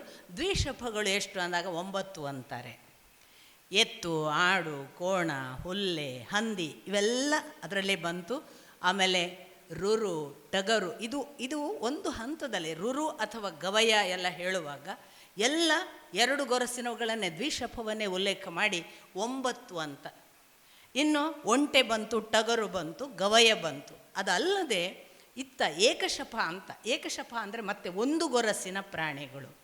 ಅವುಗಳು ಅವರ ಪ್ರಕಾರ ಅವುಗಳು ಕೂಡ ಇದು ಅಲ್ಲಿ ಮೊದಲಿನದ್ದು ಹೇಳಿದಾಗ ಎರಡನೇದ್ದು ಹೇಳುವಾಗ ಎಲ್ಲವೂ ಇದಿಷ್ಟೇ, ಇನ್ನೊಂದು ಇರಕ್ಕೆ ಸಾಧ್ಯ ಇಲ್ಲ ಅನ್ನುವ ಖಚಿತ ನಿಲುವು. ಅದನ್ನು ಹೇಳ್ತಾ ಅವ್ರು ಹೇಳ್ತಾರೆ, ಈ ನಿರ್ದಿಷ್ಟ ಏಕಶಫ ಅಥವಾ 1 ಗೊರಸಿನ ಪ್ರಾಣಿಗಳು 6 ಇದ್ದಾವೆ ಅಂತ. ಅವು ಯಾವುವು ಅಂತ ಅವರು ಉಲ್ಲೇಖ ಮಾಡುವಾಗ ಕತ್ತೆ, ಹೇಸರಗತ್ತೆ, ಕುದುರೆ, ಗೌರ, ಶಬರಿ ಮೃಗ ಅಥವಾ ಶಬರ ಅಥವಾ ಚಮರಿ ಮೃಗ ಅಂತ ಇವುಗಳನ್ನು ಹೇಳುವಾಗ ಅವು 6 ಅಂತಾರೆ. ಇದರಲ್ಲದೆ ಅವರು ಇನ್ನೊಂದು ಉಲ್ಲೇಖ ಮಾಡೋದು 5 ಉಗುರಿನ ಪ್ರಾಣಿಗಳಿದ್ದಾವೆ ಅಂತ. 5 ಉಗುರಿನ ಪ್ರಾಣಿಗಳನ್ನು 12 ಅಂತ ಉಲ್ಲೇಖ ಮಾಡ್ತಾರೆ. ಅದು ಆ 5 ಉಗುರಿನ ಹೆಸರುಗಳನ್ನು ಹೇಳ್ತಾ ಅವು ಯಾವುವು ಅಂದರೆ ನಾಯಿ, ನರಿ, ತೋಳ, ಮೊಲ, ಬೆಕ್ಕು, ಹುಲಿ, ಸಿಂಹ, ಅದರ ಜೊತೆಗೆ ಮುಳ್ಳು ಹಂದಿ, ಮಂಗ, ಆನೆ, ಉಡ ಮತ್ತು ಆಮೆ ಅಂತ ಹೆಸರು ಹೇಳ್ತಾರೆ. ಇಷ್ಟು ಬಿಟ್ಟರೆ 27 ಆಯಿತು. ಇವಿಷ್ಟು 9, 6, 12. ಇವುಗಳನ್ನು 27 ಮಾತ್ರವಲ್ಲದೆ ಇನ್ನು 28ನೇದು ಯಾವುದು ತಿರ್ಯಕ್ ಜಂತುಗಳು ಅಂದಾಗ ಸಕಲ ಜಲಚರಗಳು, ಮೊಸಳೆ ಮೊದಲಾದವುಗಳನ್ನು ಸೇರಿಸ್ತಾರೆ. ಅದರ ಜೊತೆಗೆ ಎಲ್ಲ ರೀತಿಯ ಪಕ್ಷಿಗಳನ್ನು ಉಲ್ಲೇಖ ಮಾಡಿಬಿಡ್ತಾರೆ ಒಂದರಲ್ಲೇ. ಕಂಕ, ಗೃಧ್ರ, ಗಿಡಗ, ಗೂಬೆ ಎಲ್ಲ, ಸರಸ, ಆಮೇಲೆ ಹಂಸ, ಈ ಎಲ್ಲ ಸಾರಸ, ಹಂಸ, ಬಕ, ಗೂಬೆ ಎಲ್ಲವೂ ಅದರಲ್ಲಿ ಬಂತು. ಅದು ಎಲ್ಲ ಸೇರಿ ಒಂದು ಅಂತಾರೆ. ನನಗೆ ಒಂದು ಪ್ರಶ್ನೆ ಬರುತ್ತೆ, ಅಲ್ಲಿ ಹಾವುಗಳ, ನೆಲದಲ್ಲಿ ಹರಿದಾಡುವ ಪ್ರಾಣಿಗಳ ಉಲ್ಲೇಖ ಇಲ್ಲ. ಆದರೆ ಸೃಷ್ಟಿ ಆಗ ಮಾಡುವಾಗ ಅಷ್ಟೇ ಮಾಡಿದ್ರೋ ಏನೋ. ಮುಂದೆ ಪುನಃ ಬ್ರಹ್ಮನ ಬೇರೆ ಬೇರೆ ಸೃಷ್ಟಿಯ ಉಲ್ಲೇಖ ಬರ್ತದೆ, ಅಲ್ಲಿ ಬಂತೋ ಏನೋ. ಅದು ಇನ್ನು ಕದ್ರುವಿನತೆಯರ ಕಥೆ ಎಲ್ಲ ಬರುತ್ತೆ ಕಶ್ಯಪರ ವಂಶ ಮುಂದುವರಿಸುವಾಗ. ಬಹುಶಃ ಆ ನಂತರ ಉಂಟಾಯಿತೇನೋ ಗೊತ್ತಿಲ್ಲ ವಿಷರಾಶಿಗಳೆಲ್ಲ. ಸೊ ಇಲ್ಲಿ ಇಷ್ಟನ್ನು ಹೇಳಿ ಇದು ತಿರ್ಯಕ್ ಜಂತುಗಳು 28 ಅಂತ. ಇವುಗಳ ಗುಣಲಕ್ಷಣ ಹೇಳುವಾಗ ಇವು ಎಲ್ಲ ಊಟ ಮಾಡಿದ್ದು ಎಡದಿಂದ ಬಲಕ್ಕೆ ಅಥವಾ ಬಲದಿಂದ ಎಡಕ್ಕೆ ಹೋಗುತ್ತೆ ಅಂತ. ಯಾಕಂದರೆ ಹೀಗೆ ಇರೋದ್ರಿಂದ ಇವುಗಳಿಗೆ ಸಹ ತಾತ್ಕಾಲಿಕ ಜ್ಞಾನ ಇದೆ, ಭವಿಷ್ಯತ್ತಿನ ಜ್ಞಾನ ಇಲ್ಲ. ಅಂದರೆ ಬಹಳ ನಮಗೂ ಹಾಗೆ ಇರಬೇಕಿತ್ತು. ನಾಳೆಗೆ ಸೈಟ್ ಮಾಡೋದು, ನಾಳೆಗೆ ಮನೆ ಮಾಡೋದೆಲ್ಲ ಮಾಡ್ತಿರ್ಲಿಲ್ಲ ನಾವು. ಅವುಗಳಿಗೆ ನೋಡಿ ಇವತ್ತಿದ್ದು ಊಟ ಮಾಡಿದರೆ ಆಯಿತು, ನಾಳೆದು ಗೊತ್ತಿಲ್ಲ ಅವುಗಳಿಗೆ. ಕಾಲಜ್ಞಾನ ಇಲ್ಲ. ತಾತ್ಕಾಲಿಕ ಜ್ಞಾನ, ಆಹಾರ ಇದು ಬೇಕು, ಇದು ಒಳ್ಳೆಯದು ಅಂತ ವಾಸನೆಗಳಿಂದ ತಿಳಿಯುತ್ತದಂತೆ, ಇದು ಬೇಕು ಇದು ಬೇಡ, ಅಷ್ಟರ ಮಟ್ಟಿಗೆ ಮಾತ್ರ ಜ್ಞಾನ ತಿರ್ಯಕ್ ಜಂತುಗಳಿಗೆ. ಇದಾದ ಮೇಲೆ ಭಗವಂತನ 9ನೇ ಸೃಷ್ಟಿಯನ್ನು ಮನುಷ್ಯ ಅಂತ ಉಲ್ಲೇಖ ಮಾಡ್ತಾರೆ. ಈ ನಿರ್ದಿಷ್ಟ ಮನುಷ್ಯನ ಉಲ್ಲೇಖ ಮಾಡುವಾಗ ವೆರಿ ಇಂಟ್ರೆಸ್ಟಿಂಗ್ಲಿ ಮೈತ್ರೇಯಿಗಳು ಉಲ್ಲೇಖ ಮಾಡ್ತಾ ಹೇಳ್ತಾರೆ, ಈ 9ನೆಯ ಸೃಷ್ಟಿ ಮನುಷ್ಯ ಒಂದೇ ಜಾತಿ, ಭಿನ್ನ ಭಿನ್ನ ಇಲ್ಲ. ಪ್ರಾಣಿಗಳು 28, ಗಿಡ ಮರಗಳನ್ನು ಹೇಳುವಾಗ 6 ಜಾತಿ ಹೇಳಿದರು, ಇದಕ್ಕೆ ಮಾತ್ರ ಒಂದೇ ಅಂತ ಹೇಳಿದರು. ಎಲ್ಲಿ ತಪ್ಪಿದ್ವಿ ಅಂತ ಯೋಚನೆ ಮಾಡಬೇಕು ನಾವು. ಅದು ಒಂದೇ ಜಾತಿ. ಎರಡನೇದು ಏನು ಹೇಳಿದರು ಅಂದರೆ, ಮೇಲೆ ತಿಂದದ್ದು ಕೆಳಗೆ ಹೋಗ್ತದೆ ಅಂತ. ಎಲ್ಲ ಎಷ್ಟು ಚಂದ ಒಂದೊಂದು ವಾಕ್ಯದಲ್ಲಿ ಒಂದು ಕ್ವಾಲಿಟಿಯನ್ನು ಹೇಳುವಾಗ, ಲಕ್ಷಣಗಳನ್ನು ಹೇಳುವಾಗ, ಈ ಆಹಾರ ಮೇಲಿನಿಂದ ಸೇವಿಸಿದ್ದು ಕೆಳಗೆ ವಿಸರ್ಜನೆ ಆಗತ್ತೆ ಈ ಜಾತಿಯಲ್ಲಿ. ಮತ್ತು ಒಂದು ಬಹಳ ಮುಖ್ಯ ಅಂಶ ಹೇಳ್ತಾರೆ, ಈ ಜಾತಿ ರಜೋಗುಣ ಪ್ರಧಾನ, ಕರ್ಮಪರಾಯಣ ಅಂದರೆ ಕರ್ಮದ ಕಡೆಗೇ ಒಲವು, ಇದನ್ನು ಮಾಡಬೇಕು ಅದನ್ನು ಮಾಡಬೇಕು ಅದರಲ್ಲಿಯೇ ಒಲವು. ಮತ್ತು 4ನೆಯ ಕ್ವಾಲಿಟಿ ಹೇಳ್ತಾರೆ ಅಥವಾ ಲಕ್ಷಣ ಹೇಳ್ತಾರೆ, ಪ್ರತಿ ವಿಷಯದಿಂದ ಉಂಟಾಗುವ ದುಃಖವನ್ನೇ ಸುಖವೆಂದು ನಂಬುವವ ಅಂತ. ಇದು ಮನುಷ್ಯ ಲಕ್ಷಣ. ಇನ್ನು 10ನೆಯ ಸೃಷ್ಟಿ ಯಾವುದು ಅಂದಾಗ ಅವರು ಸನಕ ಸನಂದನ ಮೊದಲಾದ ಕೌಮಾರ ಸೃಷ್ಟಿ, ಅದಲ್ಲದೆ ದೇವತೆಗಳು, ಋಷಿಗಳು, ಯಕ್ಷರು, ಗಂಧರ್ವರು, ರಾಕ್ಷಸರು, ಪಿತೃಗಳು, ಕಿಂಪುರುಷರು, ಕಿನ್ನರರು, ಯಾರ್ಯಾರೆಲ್ಲ ಉಳಿದಿದ್ರಲ್ಲ ಅದೆಲ್ಲ 10ನೆಯ ಸೃಷ್ಟಿ ಅಂತ. ಹೀಗೆ ಭಗವಂತ 10 ರೀತಿಯ ಸೃಷ್ಟಿಯನ್ನು ಮೊದಲು ಮಾಡಿದ್ದು. ಹಾಗೆ ಮಾಡುವಾಗಲೇ ನಾನು ನಿನ್ನೆ ದಿನ ನಿಮಗೆ ಹೇಳಿದೆ, ಸನಕ ಸನಂದನಾದಿಗಳು ಸೃಷ್ಟಿಕ್ರಿಯೆಯನ್ನು ಮುಂದುವರಿಸಲಿಲ್ಲ. ಇಲ್ಲ ನಾವು ಮಾಡಲ್ಲ, ನಾವು ನಿವೃತ್ತಿ ಮಾರ್ಗಕ್ಕೆ ಹೋಗ್ತೇವೆ ಅಂತ ಅವರು ತಪಸ್ಸಿಗೆ ಹೋದರು. ಇವನಿಗೆ ಕೋಪ ಬಂದು ರುದ್ರನನ್ನು ಸೃಷ್ಟಿ ಆಯಿತು. ರುದ್ರನನ್ನು ಸೃಷ್ಟಿ ಮಾಡು ಅಂದರೆ ಅವ ಏಕಾದಶ ರುದ್ರರನ್ನು ಸೃಷ್ಟಿ ಮಾಡಿದ ಅಥವಾ ಸಹಸ್ರ ರುದ್ರನ್ನು ಸೃಷ್ಟಿ ಮಾಡಿದ. ಎಲ್ಲರೂ ಇವನು ಮಾಡಿದ ಸೃಷ್ಟಿಯನ್ನೇ ನುಂಗ್ಲಿಕ್ಕೆ ತೊಡಗಿದರು. ಹಾಗಾದರೆ ಇವನನ್ನು ಬೇಡ ಅಂತ ಹೇಳಿ ತಪಸ್ಸಿಗೆ ಹೋಗಪ್ಪ ನೀನು ಅಂತ ಕಳುಹಿಸಲಾಯಿತು. ಮುಂದೆ ಅವನು ಸೃಷ್ಟಿ ಮಾಡಿದ್ದು 10 ಜನ. ಅವರೇ ಎಲ್ಲ ನಾವು ಇವತ್ತು ಏನಿದ್ದೇವ ಅಷ್ಟೂ ಜನರ ಸೃಷ್ಟಿಗೆ ಕಾರಣ. ಅದಕ್ಕೆ ಬಂತು, ನೀವು ಯಾರು ಯಾವ ಗೋತ್ರದವರು ಅಂತ ಕೇಳ್ತಾರಲ್ಲ, ಅದಕ್ಕೆ ಮೂಲ ಕಾರಣ ಇಲ್ಲಿ. ಬ್ರಹ್ಮ ಸೃಷ್ಟಿ ಮಾಡಿದ 10 ಋಷಿಗಳೇ ಮುಂದಿನ ಅಷ್ಟೂ ಸಂತಾನ ಅಭಿವೃದ್ಧಿಗೆ ಕಾರಣಕರ್ತರು. ಹಾಗೆ ಹುಟ್ಟಿದವರೇ ನಾವು. ಈಗಾಗಲೇ ನಾನು ನಿನ್ನೆ ನಿಮಗೆ ಲಿಸ್ಟ್ ಮಾಡಿದ್ದೇನೆ. ಮರೀಚಿ, ಅತ್ರಿ, ಅಂಗಿರಸ, ಪುಲಸ್ತ್ಯ, ಪುಲಹ, ಕ್ರತು, ಭೃಗು, ವಸಿಷ್ಠ, ಅಥರ್ವ ಅನ್ನುವ 9 ಋಷಿಗಳನ್ನು ಉಲ್ಲೇಖ ಮಾಡ್ತಾರೆ. ಇವರ ಜೊತೆಗೆ ದಕ್ಷ ಪ್ರಜಾಪತಿ ಮತ್ತು ನಾರದರನ್ನು ಹೇಳ್ತಾರೆ. ಇನ್ನು ಕರ್ದಮ ಅನ್ನುವವನು ಬ್ರಹ್ಮನ ನೆರಳಿನಿಂದ ಉಂಟಾದ ಅಂತ. ಸಾಮಾನ್ಯವಾಗಿ ಈ 9 ಋಷಿಗಳು ಹುಟ್ಟಿದರು. ಹುಟ್ಟಿದ ನಂತರ ಭಗವಂತ ಬ್ರಹ್ಮ, ಯಾವ ಸೃಷ್ಟಿಕರ್ತ ಬ್ರಹ್ಮನಿದ್ದಾನೆ, ಸೃಷ್ಟಿಸಿದ ಬ್ರಹ್ಮನಿಗೆ ಇದ್ದಕ್ಕಿದ್ದ ಹಾಗೆ ಅವನೊಳಗೊಂದು ಪ್ರಕಟವಾಯಿತಂತೆ. ಅದು ಸ್ತ್ರೀ ರೂಪ. ಆ ಸ್ತ್ರೀ ರೂಪ ಪ್ರಕಟವಾದ ತಕ್ಷಣ ಸಾಕ್ಷಾತ್ ವೇದವ್ಯಾಸರ ವಿವರಣೆಯನ್ನೇ ನಾನು ನಿಮಗೆ ಹೇಳೋದು, ಆ ಸ್ತ್ರೀಯಲ್ಲಿ ಯಾವ ಕಾಮಭಾವ ಇರಲಿಲ್ಲ. ಆದರೆ ಆ ಸ್ತ್ರೀಯನ್ನು ನೋಡಿದ ಬ್ರಹ್ಮನಿಗೆ ಇದ್ದಕ್ಕಿದ್ದಂತೆ ಕಾಮಭಾವ ಪ್ರಕಟವಾಗಿ ಅವನು ಅವಳನ್ನು ಬೆನ್ನು ಹತ್ತಿದ. ಬೆನ್ನು ಹತ್ತುತ್ತಾ ಬ್ರಹ್ಮ ಮೈಮರೆತು ಆ ಸ್ತ್ರೀಯ ಬೆನ್ನು ಹತ್ತಿದ್ದನ್ನು ನೋಡಿದ ಈ ಮರೀಚಿ ಮೊದಲಾದ ಋಷಿಗಳು 10 ಜನ ಪುತ್ರರಿದ್ದಾರಲ್ಲ, ಅವರು ಇದೇನಿದು ಅಪ್ಪ, ನೀನೇ ಸೃಷ್ಟಿಸಿದ ಮಗಳ ಬೆನ್ನು ಹತ್ತುತ್ತೀಯಲ್ಲ, ಇದು ಲೋಕ ಬಾಹಿರವಾಗಲಿಕ್ಕಿಲ್ಲವಾ? ನೀನು ನಿನ್ನೆ ಹೆತ್ತ ಮಗಳನ್ನು ಕೂಡುವುದೋ ಅಪೇಕ್ಷಿಸುವುದೋ ಅದು ಧರ್ಮ ಅಲ್ಲ ತಾನೇ? ಇದು ಯಾಕೆ ಹೀಗೆ ಮಾಡ್ತೀಯಂತ ತುಂಬ ಒಂದು ದೃಷ್ಟಿಯಿಂದ ಬ್ರಹ್ಮನಿಗೆ ಇದು ಮಾತು ಅವಮಾನಕಾರಕ ಅನ್ನಿಸಿತಂತೆ. ಅದು ಹೇಳೋರು ಯಾರು? ತಾನೇ ಹೆತ್ತ ಮಕ್ಕಳು ಹೇಳ್ತಿದ್ದಾರೆ ತನ್ನ ಈ ಕ್ರಿಯೆಯನ್ನು ನೋಡಿ. ಅಪ್ಪ ಮಕ್ಕಳ ಮುಂದೆ ಏನೋ ಒಂದು ಕನಿಷ್ಠವಾದ ಭಾವವನ್ನು ಅನುಭವಿಸಿ ಬ್ರಹ್ಮ ಇದು ಹೀಗಾಗಬಾರ್ದಿತ್ತು ಅನ್ನುವ ಹಾಗೆ ತಾನು ಅಲ್ಲಿಂದ ಅಂತರ್ಧಾನನಾದ. ಅವನು ಅಂತರ್ಧಾನನಾದ, ಕಾಣಿಸದೆ ಹೋದ. ಸರಸ್ವತಿಯ ಬೆನ್ನು ಹತ್ತಿದ ಬ್ರಹ್ಮ ಅಂತರ್ಧಾನನಾದನಲ್ಲ, ಅವನಿಗೆ ಕ ಅಂತ ಹೆಸರು. ಕ ಅಂದರೆ ಈಗ ಬಾಲ ಕ ಅಲ್ವಾ, ಕುಟುಂಬಕಂ ಅಂತ ಹೇಳುವಾಗ ಕುಟುಂಬದಲ್ಲಿ ಇದು ಒಂದು ಒಬ್ಬ ಅವನಿಗೆ ಇರುವ ಹೆಸರು. ಅವನು ಅನ್ನೋದಕ್ಕೆ ಇವನು ಕ, ಬ್ರಹ್ಮನಿಗೆ ಇದ್ದ ಹೆಸರೇ ಕ ಅಂತ ಇತ್ತು ಅಂತ ಉಲ್ಲೇಖ. ಈ ಕ ಆ ಒಂದು ಸಂದರ್ಭದಲ್ಲಿ ಮತ್ತೆ ಕಾಣಿಸಿಕೊಂಡು ತನ್ನ ಒಳಗೆ 2 ವಿಭಾಗ ಮಾಡಿಕೊಂಡನಂತೆ ತನ್ನ ಶರೀರವನ್ನು. ಹಾಗೆ 2 ವಿಭಾಗವಾದ ಶರೀರದ ಭಾಗಕ್ಕೇನೆ, ಕಾಯದಿಂದ ಉಂಟಾದ 2 ಭಾಗಕ್ಕೇನೆ ಸ್ವಯಂಭುವ ಮನು ಮತ್ತು ಶತರೂಪಾ ದೇವಿ ಅನ್ನುವ ಗಂಡು ಮತ್ತು ಹೆಣ್ಣು ಸೃಷ್ಟಿಯಾಯಿತು ಅಂತ. ಇಲ್ಲಿ ಸರಸ್ವತಿಯ ಬೆನ್ನು ಹತ್ತಿದ ಬ್ರಹ್ಮ, ಮರೀಚಿ ಮೊದಲಾದವರು ನಕ್ಕರು.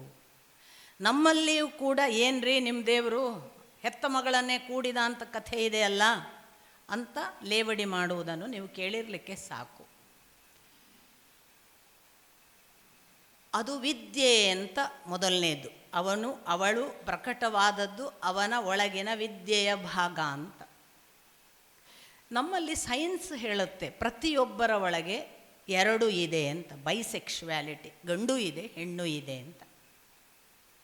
ಯಾರು ತನ್ನ ಒಳಗಿರುವ ಹೆಣ್ಣನ್ನೇ ಸೇರ್ತಾನಲ್ಲ ಅವನಿಗೆ ಹೊರಗೆ ಒಬ್ಬ ಹೆಣ್ಣಿನ ಅವಶ್ಯಕತೆ ಇಲ್ಲ. ಇದನ್ನೇ ನಾವು ಒಳಗಿನ ಯೋಗ ಅಂತ ಕರೆಯೋದು. ಯೋಗ ಅಂದರೆ ಟು ಯುನೈಟ್ ಅಂತ ಅರ್ಥ. ಆರಂಭದಲ್ಲಿ ನಾವು 2, ಆನಂತರ ನಾವು ಒಂದಾಗುವುದು. ನಾವು ಭಗವಂತ ಹೊರಗಿದ್ದಾನೆ ಅಂತ ತಿಳ್ಕೊಂಡಾಗ ಆ ಭಗವಂತನನ್ನು ಸೇರಲಿಕ್ಕೆ ನಾನು ಹೆಣ್ಣಾಗಿದ್ದರೆ ನಾನು ಹೆಣ್ಣು, ಆ ಭಗವಂತ ಗಂಡು ಅಂತ ನಾನು ಸೇರುವ ಕಡೆಗೆ ಯೋಚನೆ ಮಾಡ್ತೇನೆ. ಒಂದು ವೇಳೆ ಗಂಡಾಗಿದ್ದರೆ ಅವನು ಗಂಡನ್ನು ಸೇರುವುದಿಲ್ಲ. ನೋಡಿ, ಅವನೇನು ಮಾಡ್ತಾನೆ, ತಾನು ಹೆಣ್ಣಾಗ್ತಾನೆ. ನೀವು ನೋಡಿ ದಾಸ ಪರಂಪರೆಯಲ್ಲಿ ಎಲ್ಲ ದಾಸರು ತಾವು ಗೋಪಿಕೆಯರಾಗ್ತಾರೆ, ತಾವು ಯಶೋದೆಯರಾಗ್ತಾರೆ, ತಾವು ದೇವಕಿಯರಾಗ್ತಾರೆ. ಕೃಷ್ಣ ಬಾಲಕನಾಗ್ತಾನೆ ಅಥವಾ ಗಂಡನಾಗ್ತಾನೆ, ನಲ್ಲನಾಗ್ತಾನೆ. ಕೃಷ್ಣನನ್ನು ಗಂಡನಲ್ಲ ಅಥವಾ ಇನ್ಯಾವುದೋ ಮಗು ಅನ್ನುವ ಭಾವದಲ್ಲಿ ಹೆಣ್ಣಾಗಿ ಸೇರ್ತಾರೆ ಗಂಡಸರು. ಹಾಗೆಯೇ ಶರಣ ಸತಿ ಲಿಂಗಪತಿ ಭಾವದಲ್ಲಿ ವಚನಕಾರರಿಗೆ ನೀವು ಬಂದರೆ ಅವರೆಲ್ಲರೂ ಕೂಡ ಲಿಂಗ ಮಾತ್ರ ಪತಿ, ತಾವೆಲ್ಲ ಸತಿ, ತಾವು ಹೆಣ್ಣು ಅಂತಲೇ ಭಾವಿಸಿದ್ದು.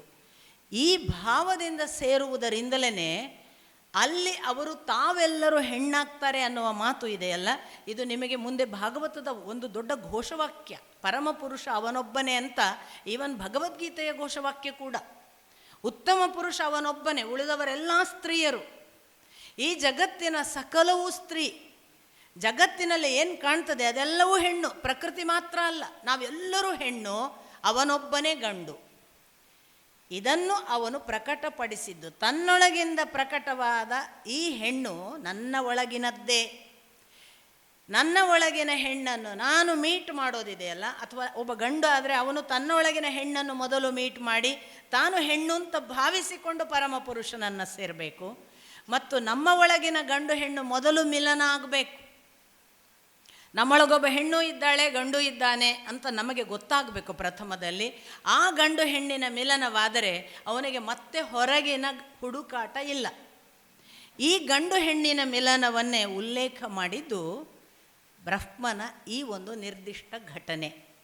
ನನ್ನ ಒಳಗೆ ಹೆಣ್ಣು ಇದೆ, ನನ್ನ ಒಳಗೆ ಗಂಡು ಇದೆ. ನಾನು ಆ ಗಂಡು ಹೆಣ್ಣಿನ ಮಿಲನವನ್ನು ನಿಮಗೆ ಅಂತರ್ಧಾನ ಅಂದರೆ ಅವ ಅದನ್ನು ತನ್ನ ಒಳಗೆ ಇರುವುದನ್ನು ಗಮನಿಸಿದ, ಅದರೊಳಗೆ ಒಂದಾದ. ಅವನು ಬೇರೆಯಲ್ಲ, ತಾನು ಬೇರೆಯಲ್ಲ ಅಂತ, ಅವಳು ಬೇರೆಯಲ್ಲ, ತಾನು ಬೇರೆ ಅಲ್ಲ ಅನ್ನುವ ಸ್ಥಿತಿ ತಲುಪಿದ ಮೇಲೆ ಅವನ ಒಳಗಿಂದ ಗಂಡು ಹೆಣ್ಣು ಪ್ರಕಟವಾಯಿತು. ಈ ಯೂನಿಯನ್ನನ್ನು ಅದು ಹೇಳ್ತಿದೆಯೇ ಹೊರತು ಅದು ಮಗಳನ್ನು ಸೇರಿದ್ದು ಅಥವಾ ಅದಕ್ಕೊಂದು ನೀಚ ಭಾವವೋ ಕನಿಷ್ಠ ಯೋಚನೆಯೋ ಪ್ರಶ್ನೆ ಮಾಡಿದ ಮರೀಚಿಗಳ ಭಾಗ ಕೂಡ ನಮಗೆ ಯೋಚಿಸುವುದಕ್ಕೆ ಮತ್ತು ಉತ್ತರ ಹುಡುಕಲಿಕ್ಕೆ ಇರುವಂತಹ ಸೂಚನೆ. ಅದನ್ನು ಮಾಡಿದ ನಂತರ ನಾನು ನಿಮಗೆ ಹೇಳಿದೆ ಶತರೂಪ ಮತ್ತು ಸ್ವಯಂಭುವ ಮನು ಅಂತ ಇಬ್ಬರು ಹುಟ್ಟಿದರು ಅಂತ. ಈ ಸ್ವಯಂಭುವ ಮನು ನೋಡಿ, ಮನು ಅನ್ನುವವನು ಪ್ರಥಮ ಮನುಷ್ಯ. ಈ ಜಗತ್ತಿನಲ್ಲಿ ಹುಟ್ಟಿದ ಪ್ರಥಮ ಮನುಷ್ಯ ಸ್ವಯಂಭುವ ಮನು, ಪ್ರಥಮ ಹೆಣ್ಣು ಶತರೂಪಾ ದೇವಿ. ಅದರಿಂದಲೇ ಮನುಷ್ಯ ಶಬ್ದ ಉಳಿಯಿತು ನೋಡಿ. ಮನುವಿನಲ್ಲಿ ಇರುವವರು ನಾವೆಲ್ಲ, ಅದು ಇಶು ಪ್ರತ್ಯಯ ಅಂತ ಕಾಣಿಸುತ್ತೆ. ಅವನಲ್ಲಿ ಇರುವವರು ಅನ್ನುವುದಕ್ಕೆ ಬಂತು ಅದು ಮನುಷ್ಯ ಅಂತ. ನಾವು ಆ ಮನುವಿನಿಂದ ಬಂದವರು. ಅಂದರೆ ಪ್ರತಿ ಮನುಷ್ಯನ ಸೃಷ್ಟಿ ಆರಂಭ ಆ ಮನುವಿನಿಂದ ಅಂತ ತೋರಿಸುವುದಕ್ಕೆ ಒಂದು ದಾಖಲಾತಿಯಾಗಿ ಶಬ್ದ ಪರಂಪರೆಯಲ್ಲಿ ಇವತ್ತಿಗೂ ಉಳಿಯಿತು ನೋಡಿ. ನಮಗೆ ಸ್ವಯಂಭವ ಮನು ಯಾರು ಗೊತ್ತಿಲ್ಲದಿದ್ರೇನು, ನಾವಂತೂ ಮನುಷ್ಯರು ಅಂತ ಗೊತ್ತು, ಯಾಕೆಂದರೆ ಮನುವಿನಿಂದ ಬಂದವರು. ಅರ್ಥಾತ್ ನಾವು ಎಲ್ಲರೂ ಕೂಡ ಆ ಕಾಲದಿಂದ ಇರುವವರು. ಅದೊಂದು ದೊಡ್ಡ ವಿಜ್ಞಾನ, ಜೀವವಿಜ್ಞಾನ ಅಂತ ಒಂದು ವಿಶೇಷ ವಿಷಯ. 84 ಲಕ್ಷ ಯೋನಿಯಲ್ಲಿ ನಾವು ಬರ್ತಾ ಮನುಷ್ಯರಾಗುವುದು. ಈ ಪ್ರೋಸೆಸ್ನಲ್ಲಿ ಆ ಕಾಲದಿಂದ ನಾವೆಲ್ಲ ಇದ್ದೇವೆ, ಆ ಕಾಲದಿಂದ ಇಲ್ಲಿವರೆಗೆ ಬಂದಿದ್ದೇವೆ. ಇದು ಒಂದು ಭಾಗ ಇರಲಿ. ಇಷ್ಟು ಮಾಡಿ ಸ್ವಯಂಭವ ಮನು ಮತ್ತು ಶತರೂಪ ದೇವಿಯನ್ನು ಭಗವಂತ ಸೃಷ್ಟಿಸಿದ ಅನ್ನುವಾಗ, ಸ್ವಯಂಭವ ಮನು ಮತ್ತು ಶತರೂಪ ದೇವಿಯರನ್ನು ಮಾತ್ರವಲ್ಲವಲ್ಲ, ಇಷ್ಟೆಲ್ಲ ಸೃಷ್ಟಿ ಮಾಡಿದಾಗ ಏನನ್ನು ಮಾಡಿದ್ದ? ಕಾಲ, ಕರ್ಮ, ಸ್ವಭಾವಗಳನ್ನು ಆವಾಹಿಸಿದ್ದ. ವಿದುರ ಪ್ರಶ್ನೆ ಕೇಳ್ತಾನೆ, ಭಗವಂತ ಇಷ್ಟು ಸೃಷ್ಟಿ ಮಾಡಬೇಕಾದ್ರೆ ಕಾಲವನ್ನು ಮತ್ತು ಕರ್ಮ ಸ್ವಭಾವಗಳನ್ನು ಆವಾಹಿಸಿದ ಅಂತ ನೀವು ಹೇಳಿದ್ರಿ. ಕರ್ಮಬಂಧನಕ್ಕೆ ತಾನು ಒಳಗಾದ ಆ ಮೂಲಕ ಅಂತಲೂ ಹೇಳಿದ್ರಿ. ಕಾಲಕ್ಕೆ ಮತ್ತು ಕರ್ಮಕ್ಕೆ ಒಳಗಾಗುವ ಹಾಗೆ ಮಾಡಿಕೊಂಡನಲ್ಲ, ಆ ಮೂಲಕ ತ್ರಿಗುಣ ಅನ್ನುವ ಸ್ವಭಾವಗಳಿಗೂ ಅಧೀನನಾದನಲ್ಲ. ಈ ಕಾಲ ಅಂದರೆ ಯಾವುದು? ನನಗೆ ಕಾಲವನ್ನು ವಿವರಿಸಿ ಅಂತ ಪ್ರಶ್ನೆ ಕೇಳ್ತಾರೆ ಮೈತ್ರೇಯಿಗಳನ್ನು. ವಿದುರ ಕಾಲದ ಕುರಿತು ಒಂದು ಸಣ್ಣ ವಿವರಣೆಯನ್ನು ನಾನು ಬಹಳ ಸಣ್ಣ ಮಟ್ಟಕ್ಕೆ ಮುಗಿಸ್ತೀನಿ. ಅಂದರೆ ನಮಗೆ ಎಷ್ಟು ಗ್ರಹಿಸಲಿಕ್ಕೆ ಬೇಕು ಅನ್ನುವ ಹಿನ್ನೆಲೆಯಲ್ಲಿ, ಮತ್ತು ಅಷ್ಟೇ ಇದೆ ಕೂಡ ಅಲ್ಲಿ. ನಿನ್ನೆ ದಿನ ನಾನು ಪರಮಾಣು ಅಂದರೆ ಏನು ಅಂತ ಹೇಳಿದೆ. ಯಾವುದು ಅತ್ಯಂತ ಸೂಕ್ಷ್ಮತಮವಾದ ಅಂಶವೋ, ಇದಕ್ಕಿಂತ ಸೂಕ್ಷ್ಮ ಮಾಡೋಕ್ಕೆ ಯಾವುದು ಬರುವುದಿಲ್ಲವೋ ಅದು ಪರಮಾಣು, ಮೊದಲನೆಯದ್ದು. ಆಮೇಲೆ ಅದು ಇನ್ನೊಂದರ ಜೊತೆಗೆ ಸಂಯೋಗ ಆಗುವುದಿಲ್ಲ, ಎರಡನೆಯ ಗುಣಲಕ್ಷಣ. ಅದನ್ನು ಪರಿವರ್ತಿಸಲಿಕ್ಕಾಗುವುದಿಲ್ಲ, ಯು ಕ್ಯಾಂಟ್ ಕನ್ವರ್ಟ್ ಅಂತ, ಅದು ಅದರ ಲಕ್ಷಣ. ಇನ್ನು ಮೂರನೇದು, ಅದು ವಿಭಾಗ ಮಾಡಲಿಕ್ಕೆ ಬರುವುದಿಲ್ಲ, ಇದು ಬೆರೆಯುವುದಿಲ್ಲ, ವಿಭಾಗ ಮಾಡಲಿಕ್ಕೆ ಬರುವುದಿಲ್ಲ, ಪರಿವರ್ತಿಸಲಿಕ್ಕಾಗುವುದಿಲ್ಲ. ಇನ್ನು ಇದಕ್ಕಿಂತ ಸೂಕ್ಷ್ಮ ಅಂಶ ಇಲ್ಲ, ಅದು ಪರಮಾಣು. ಈ ಪರಮಾಣುವಿನ ಗುಣಲಕ್ಷಣಗಳನ್ನು ಹೇಳಿ, ಇಂಥ ಪರಮಾಣು ಎರಡು ಸೇರಿದರೆ ಒಂದು ಅಣು.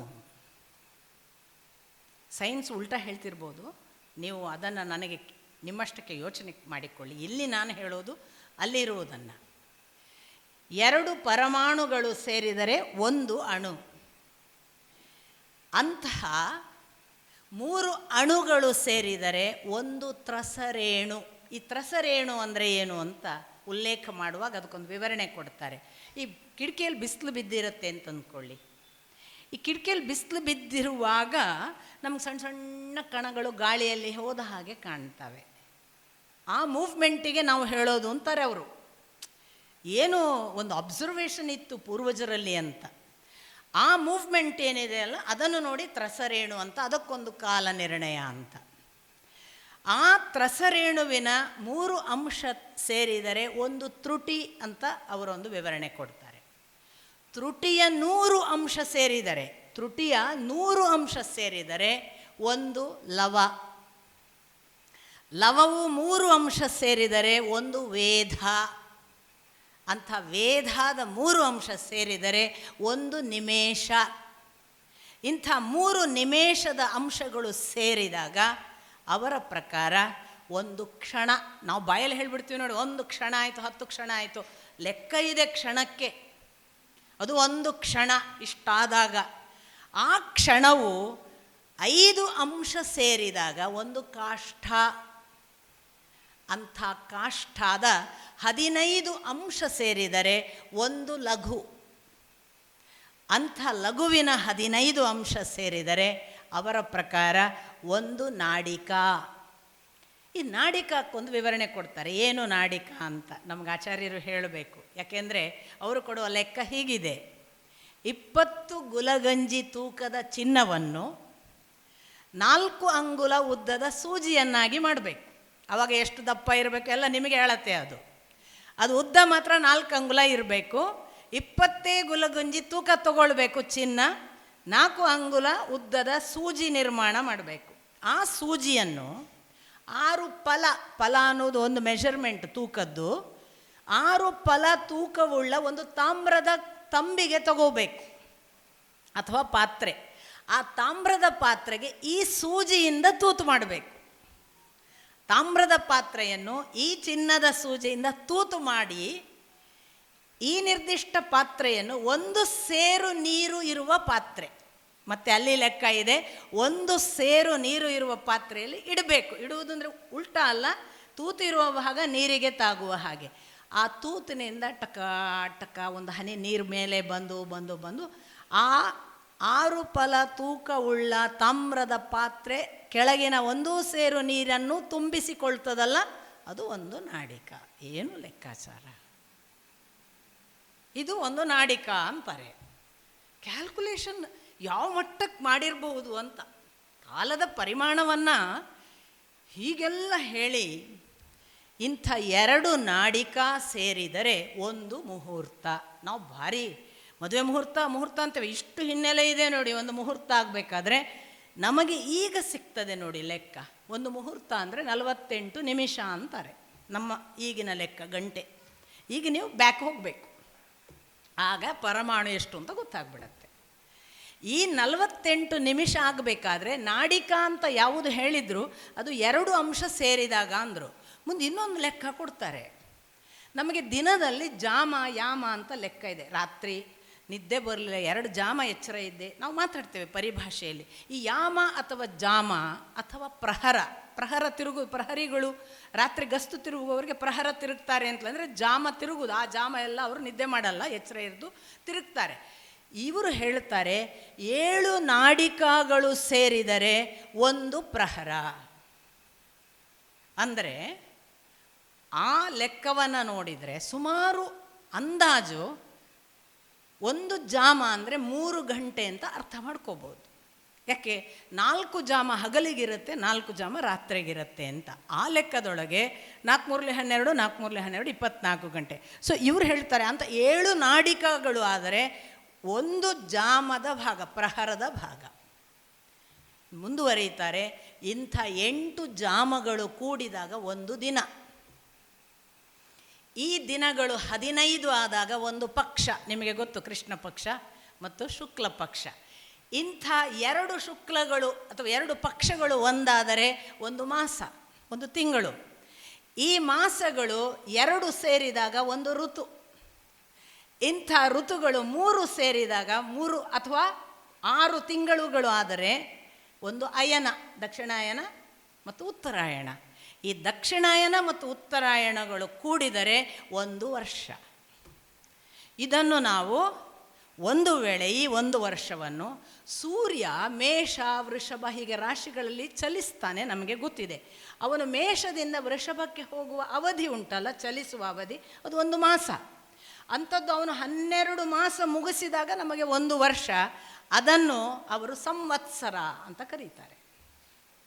ಸಪೋಸ್ ಗುರು ಇದೆ ನಮಗೆ, ಬೃಹಸ್ಪತಿ. ಆ ಗುರುವು ಮೇಷದಿಂದ ವೃಷಭಕ್ಕೆ ಹೀಗೆ ರಾಶಿಗಳಲ್ಲಿ ಚಲಿಸುವ ಒಂದು ಪರಿಕ್ರಮಣವನ್ನು ಒಂದು ವೇಳೆ ಲೆಕ್ಕ ಹಿಡಿದರೆ, ಅವನು ಚಲಿಸುವ ಅಳತೆಯಲ್ಲಿ ಒಂದು ಮೇಷದಿಂದ ವೃಷಭಕ್ಕೆ ಹೋಗುವ ಅವಧಿ ಇದೆಯಲ್ಲ, ಅದನ್ನು ಅವರು ಬಾರ್ಹ ಸ್ಪರ್ಶ ಮಾಸ ಅಂತ ಕರೀತಾರೆ. ಬೃಹಸ್ಪತಿಯ ಸ್ಪರ್ಶದಿಂದ ಅಳತೆ ಅದು. ಆ ಮಾಸಗಳ ಪ್ರಕಾರ ಲೆಕ್ಕಕ್ಕೆ ಹೋದರೆ ಅವನು 12 ಮಾಸಗಳನ್ನು ಮುಗಿಸುವ ಹೊತ್ತುಂಟಲ್ಲ, ಅದಕ್ಕೆ ಅವರ ಪ್ರಕಾರ ಪರಿವತ್ಸರ ಅಂತ ಹೆಸರು.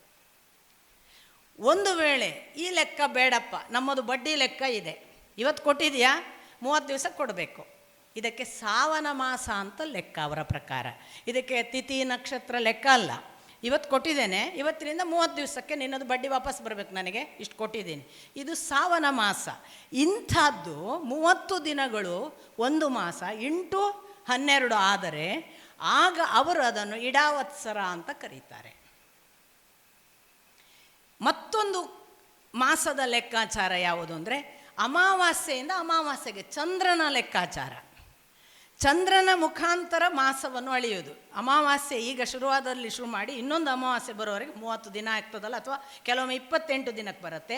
ಅದಕ್ಕನುಗುಣವಾಗಿ ಒಂದು ಮಾಸ, ಅದನ್ನು ಚಾಂದ್ರ ಮಾಸ ಅಂತ ಹೇಳಿ, ಅದಕ್ಕನುಗುಣವಾಗಿ ವರ್ಷದ ಲೆಕ್ಕವಾದರೆ ಅದನ್ನು ಅನುವತ್ಸರ ಅಂತ ಕರೀತಾರೆ ಅಂತ ಲೆಕ್ಕ ಕೊಡ್ತಾರೆ.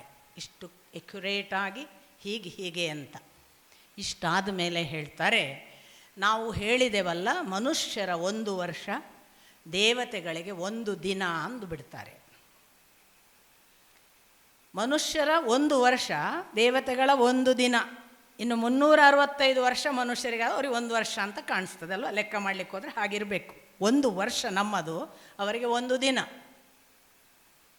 ಇಂಥ ದೇವತೆಗಳ 12,000 ವರ್ಷಗಳೇ ಚತುರ್ಯುಗಗಳು.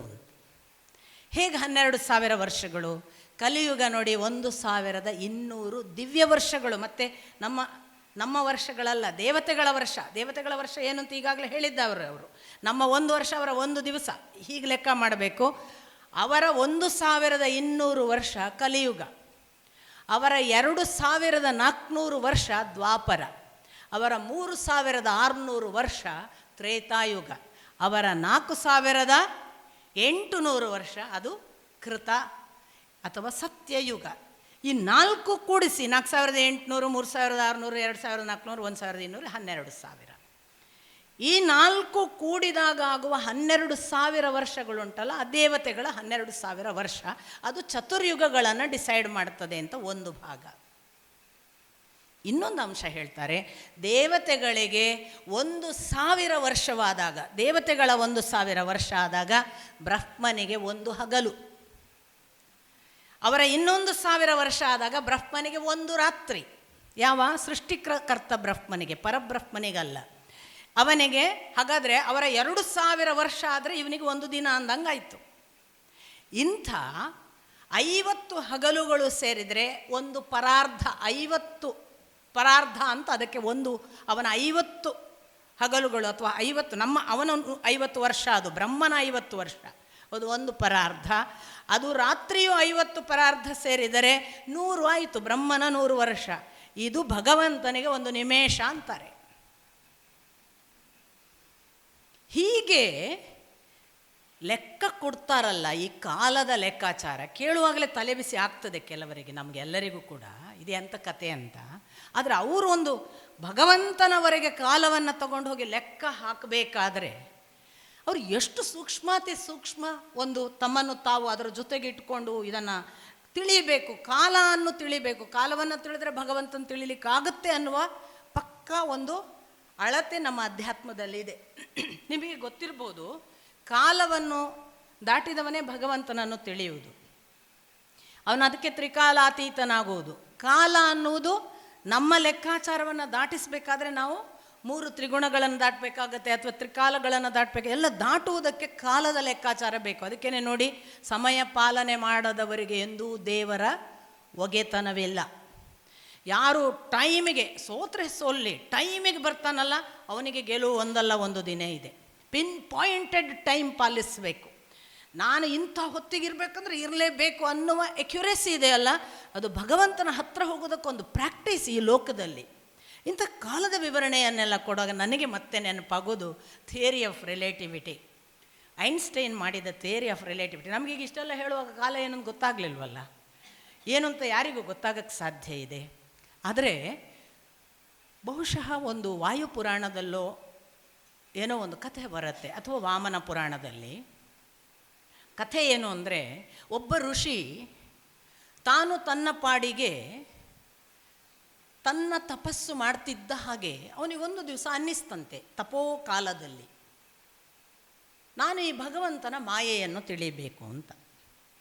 ಇದು ಮಾರ್ಕಂಡೇಯರಿಗೂ ಆದಂತಹ ಘಟನೆ, ಅದು ಬೇರೆ ರೀತಿ. ಇಲ್ಲಿ ಇವನೇನು ಮಾಡ್ತಾನೆ, ನನಗೆ ಕಾಲ ಏನು ತಿಳಿಬೇಕು ಅಥವಾ ಮಾಯೆ ಏನು ತಿಳಿಬೇಕು ಅಂತ ಅವ ಕೂತನಂತೆ.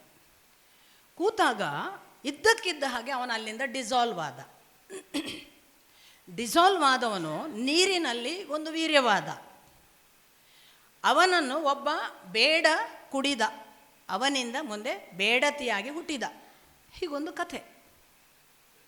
ಈ ಬೇಡತಿಯಾಗಿ ಹುಟ್ಟಿದ ಹೆಣ್ಣು ಮಗಳು ಮಾಡಬಾರದ್ದೆಲ್ಲ ಮಾಡಿ ಬೇಟೆಯಾಡೋದು. ಅವನು ಋಷಿಯಾದಾಗ ಅದೆಲ್ಲ ಮಾಡಲಿಕ್ಕಿಲ್ಲ ನೋಡಿ, ಬೇಟೆಯಾಡೋದು, ಕೊಲ್ಲೋದು, ತಿನ್ನುವುದು ಎಲ್ಲ ಮಾಡಿ ಬೇಡತಿ 50 ವರ್ಷ ಕಳೆದನಂತೆ ಬೇಡತಿಯ ದೇಹದಲ್ಲಿ.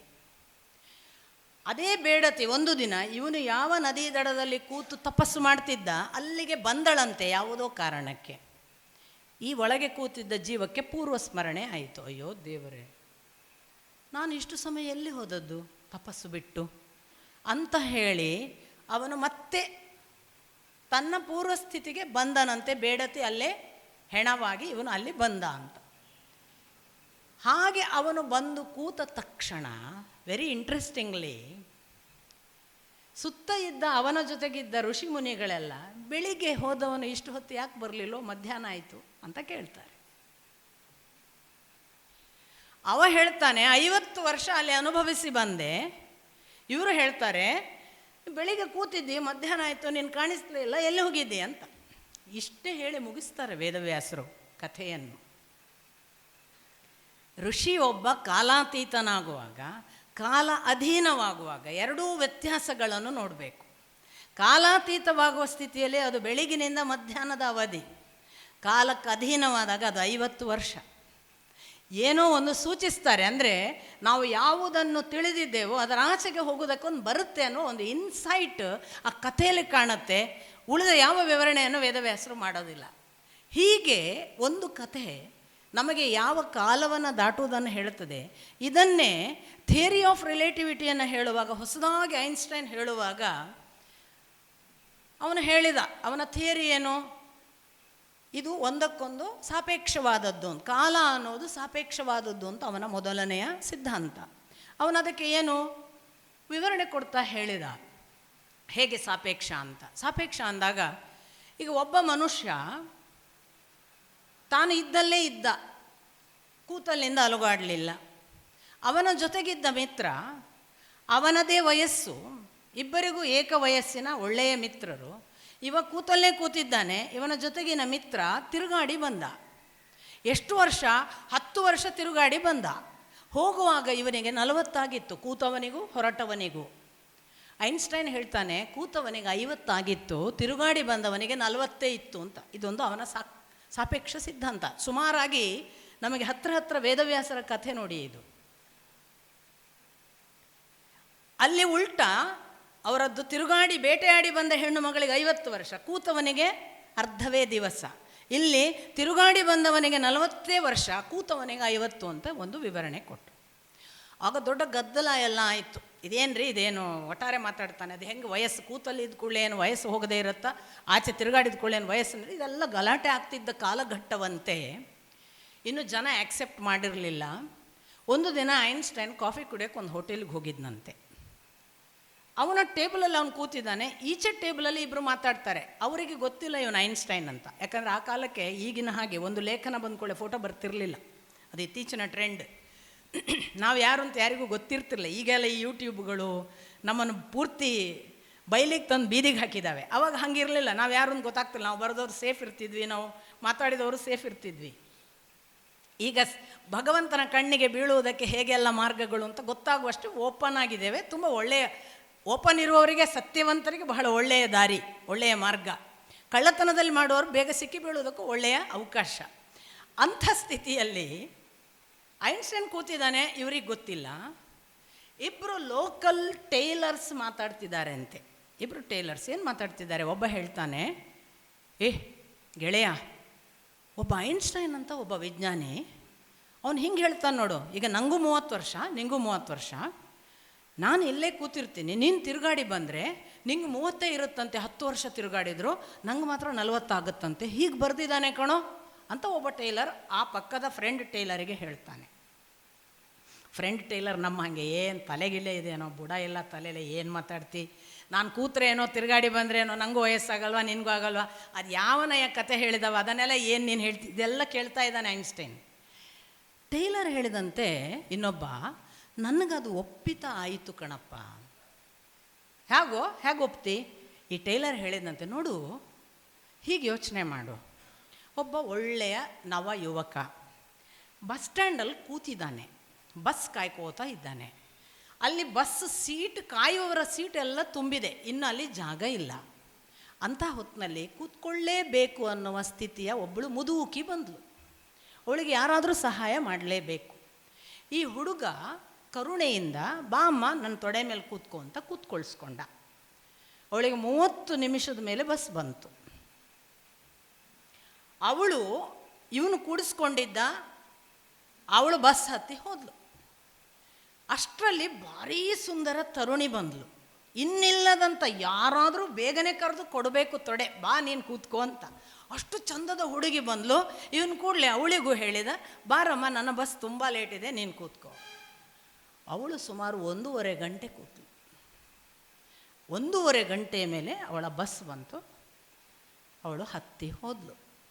ಈ ಯುವಕ ಆ 30 ನಿಮಿಷ ಕೂತ್ಕೊಂಡ ಮುದುಕಿ ಹೋಗುವಾಗ ಎಷ್ಟು ಹೊತ್ತಪ್ಪ ಇವಳ ಬಸ್ ಬರಲಿಕ್ಕೆ ಅಂತ ಚಡಪಡಿಸಿದ್ದ. 1.5 ಗಂಟೆ ಕೂತ ಈ ಹುಡುಗಿ ಅಯ್ಯೋ 5 ನಿಮಿಷದಲ್ಲಿ ಹೋದ್ಲಲ್ಲ ಅಂದ.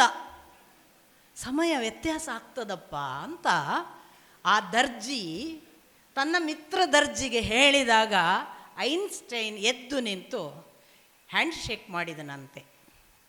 ನಾನು ಹೇಳಿದ ಸಿದ್ಧಾಂತಕ್ಕೆ ಇಷ್ಟು ಸುಂದರವಾದ ವಿವರಣೆಯನ್ನು ಇನ್ಯಾರಾದರೂ ಕೊಡಬಹುದು ಅಂತ ನಂಗೆ ಅನಿಸಲ್ಲ. ನಾನು ಐನ್ಸ್ಟೈನ್, ನನಗೆ ತುಂಬ ಸಂತೋಷ ಆಗಿದೆ ಅಂತ. ಇದು ಥಿಯರಿ ಆಫ್ ರಿಲೇಟಿವಿಟಿ. ಕಾಲ ನಮ್ಮ ಭಾವಕ್ಕನುಗುಣವಾಗಿ ಸಂಕುಚಿತವಾಗ್ತದೆ. ಕಷ್ಟದಲ್ಲಿದ್ದಾಗ ಕಾಲ ಸರಿಯುವುದೇ ಇಲ್ಲ ನೋಡಿ, ದೀರ್ಘ ಯುಗದ ಅನುಭವ. ಅದೇ ಕಷ್ಟ ಇಲ್ಲದೇ ಇದ್ದಾಗ, ಸುಖದಲ್ಲಿದ್ದಾಗ ಹೋದದ್ದೇ ಗೊತ್ತಾಗಲ್ಲ, ಏನು ಓಡುತ್ತದೆ, ಯೌವನ ಹೋದದ್ದೇ ಗೊತ್ತಾಗಲ್ಲ, ಮುದಿತನ ಯಾವಾಗ ಮುಗೀತದಪ್ಪ ಅಂತ ಒದ್ದಾಡುವ ಸ್ಥಿತಿಯಲ್ಲಿ ಮರಣಕ್ಕೆ ಕಾಯುವ ಒಂದು ಆ ದೀರ್ಘ ಅವಧಿಯ ಅನುಭವ ಕಾಲದ ಭಾವಕ್ಕೆ ಬರುವ ವ್ಯತ್ಯಾಸ.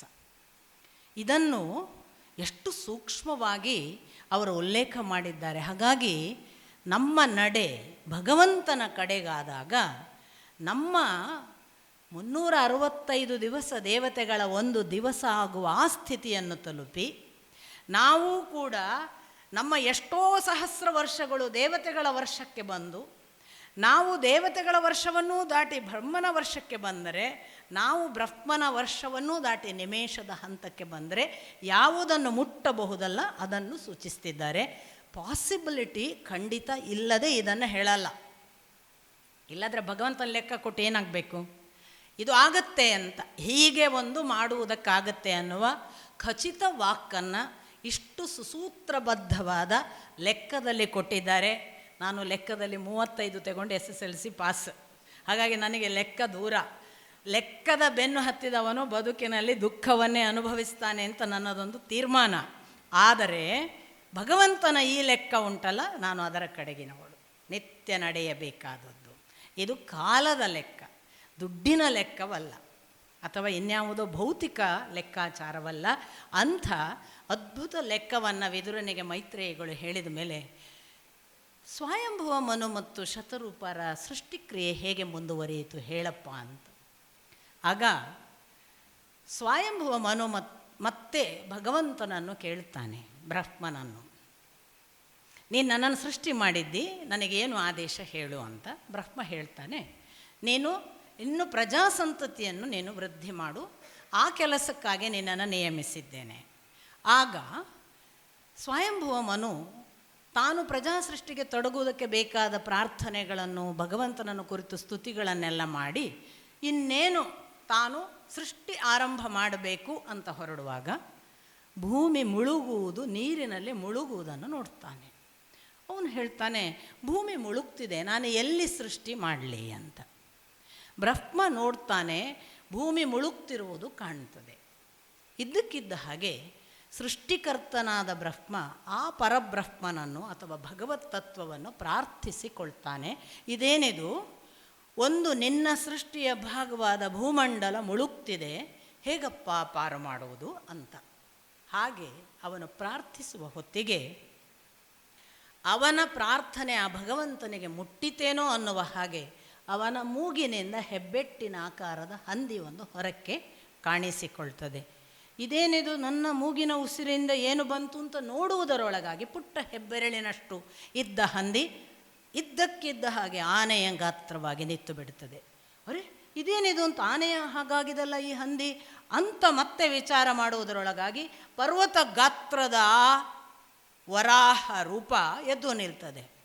ಇದನ್ನು ನೋಡಿದವನೇ ಬ್ರಹ್ಮನಿಗೆ ತೀರ್ಮಾನವಾಗ್ತದೆ, ಇದು ಸಾಮಾನ್ಯ ಹಂದಿ ಅಲ್ಲ, ಇದು ಬಹುಶಃ ನಾನು ಪ್ರಾರ್ಥಿಸಿದ್ದಕ್ಕೆ ಒಲಿದು ಬಂದ ಭಗವತ್ ಸ್ವರೂಪ ಇರಬೇಕು ಅಂತ ಅವರೆಲ್ಲರೂ ಬ್ರಹ್ಮಾದಿಗಳು ಮೊದಲು ಮಾಡಿ ಎಲ್ಲ ದೇವತೆಗಳು ಸ್ತುತಿಸಲಿಕ್ಕೆ ಪ್ರಾರಂಭ ಮಾಡ್ತಾರೆ.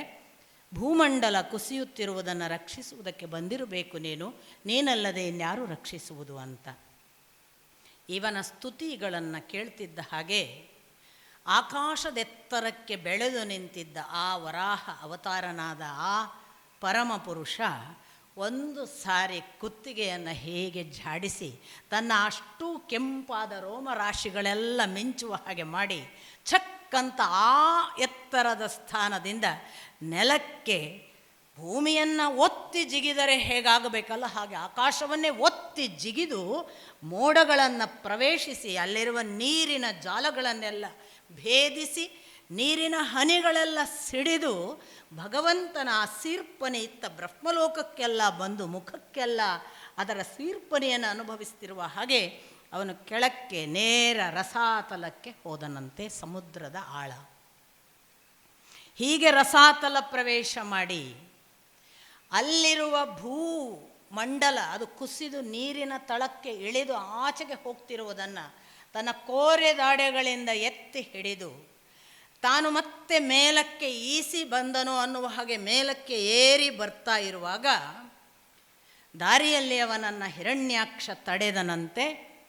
ಆ ಹಿರಣ್ಯಾಕ್ಷನನ್ನು ಒಂದು ಕ್ಷಣ ಗೊತ್ತೇ ಇಲ್ಲದ ಹಾಗೆ ಅಥವಾ ಅವಜ್ಞೆ ಮಾಡಿದ ಹಾಗೆ ಗಮನಿಸಿಯೂ ಗಮನಿಸದಂತೆ ಈ ಭೂಮಂಡಲವನ್ನು ಸ್ವಕ್ಷೇತ್ರದಲ್ಲಿ ಇಡುವುದು ತಾನಿಗೆ ಬಹಳ ಮುಖ್ಯ ಕೆಲಸ ಅಂತ ಭಗವಂತ ನೇರ ಹೋಗಿ ಮೊದಲು ಅದನ್ನು ಅಲ್ಲಿ ಸ್ಥಾಪಿಸಿ ಆ ಬಳಿಕ ಹಿರಣ್ಯಾಕ್ಷನನ್ನು ಕೊಂದ ಅಂತ ಮೈತ್ರೇಯಿಗಳು ವಿದುರನಿಗೆ ಹೇಳುತ್ತಾರೆ.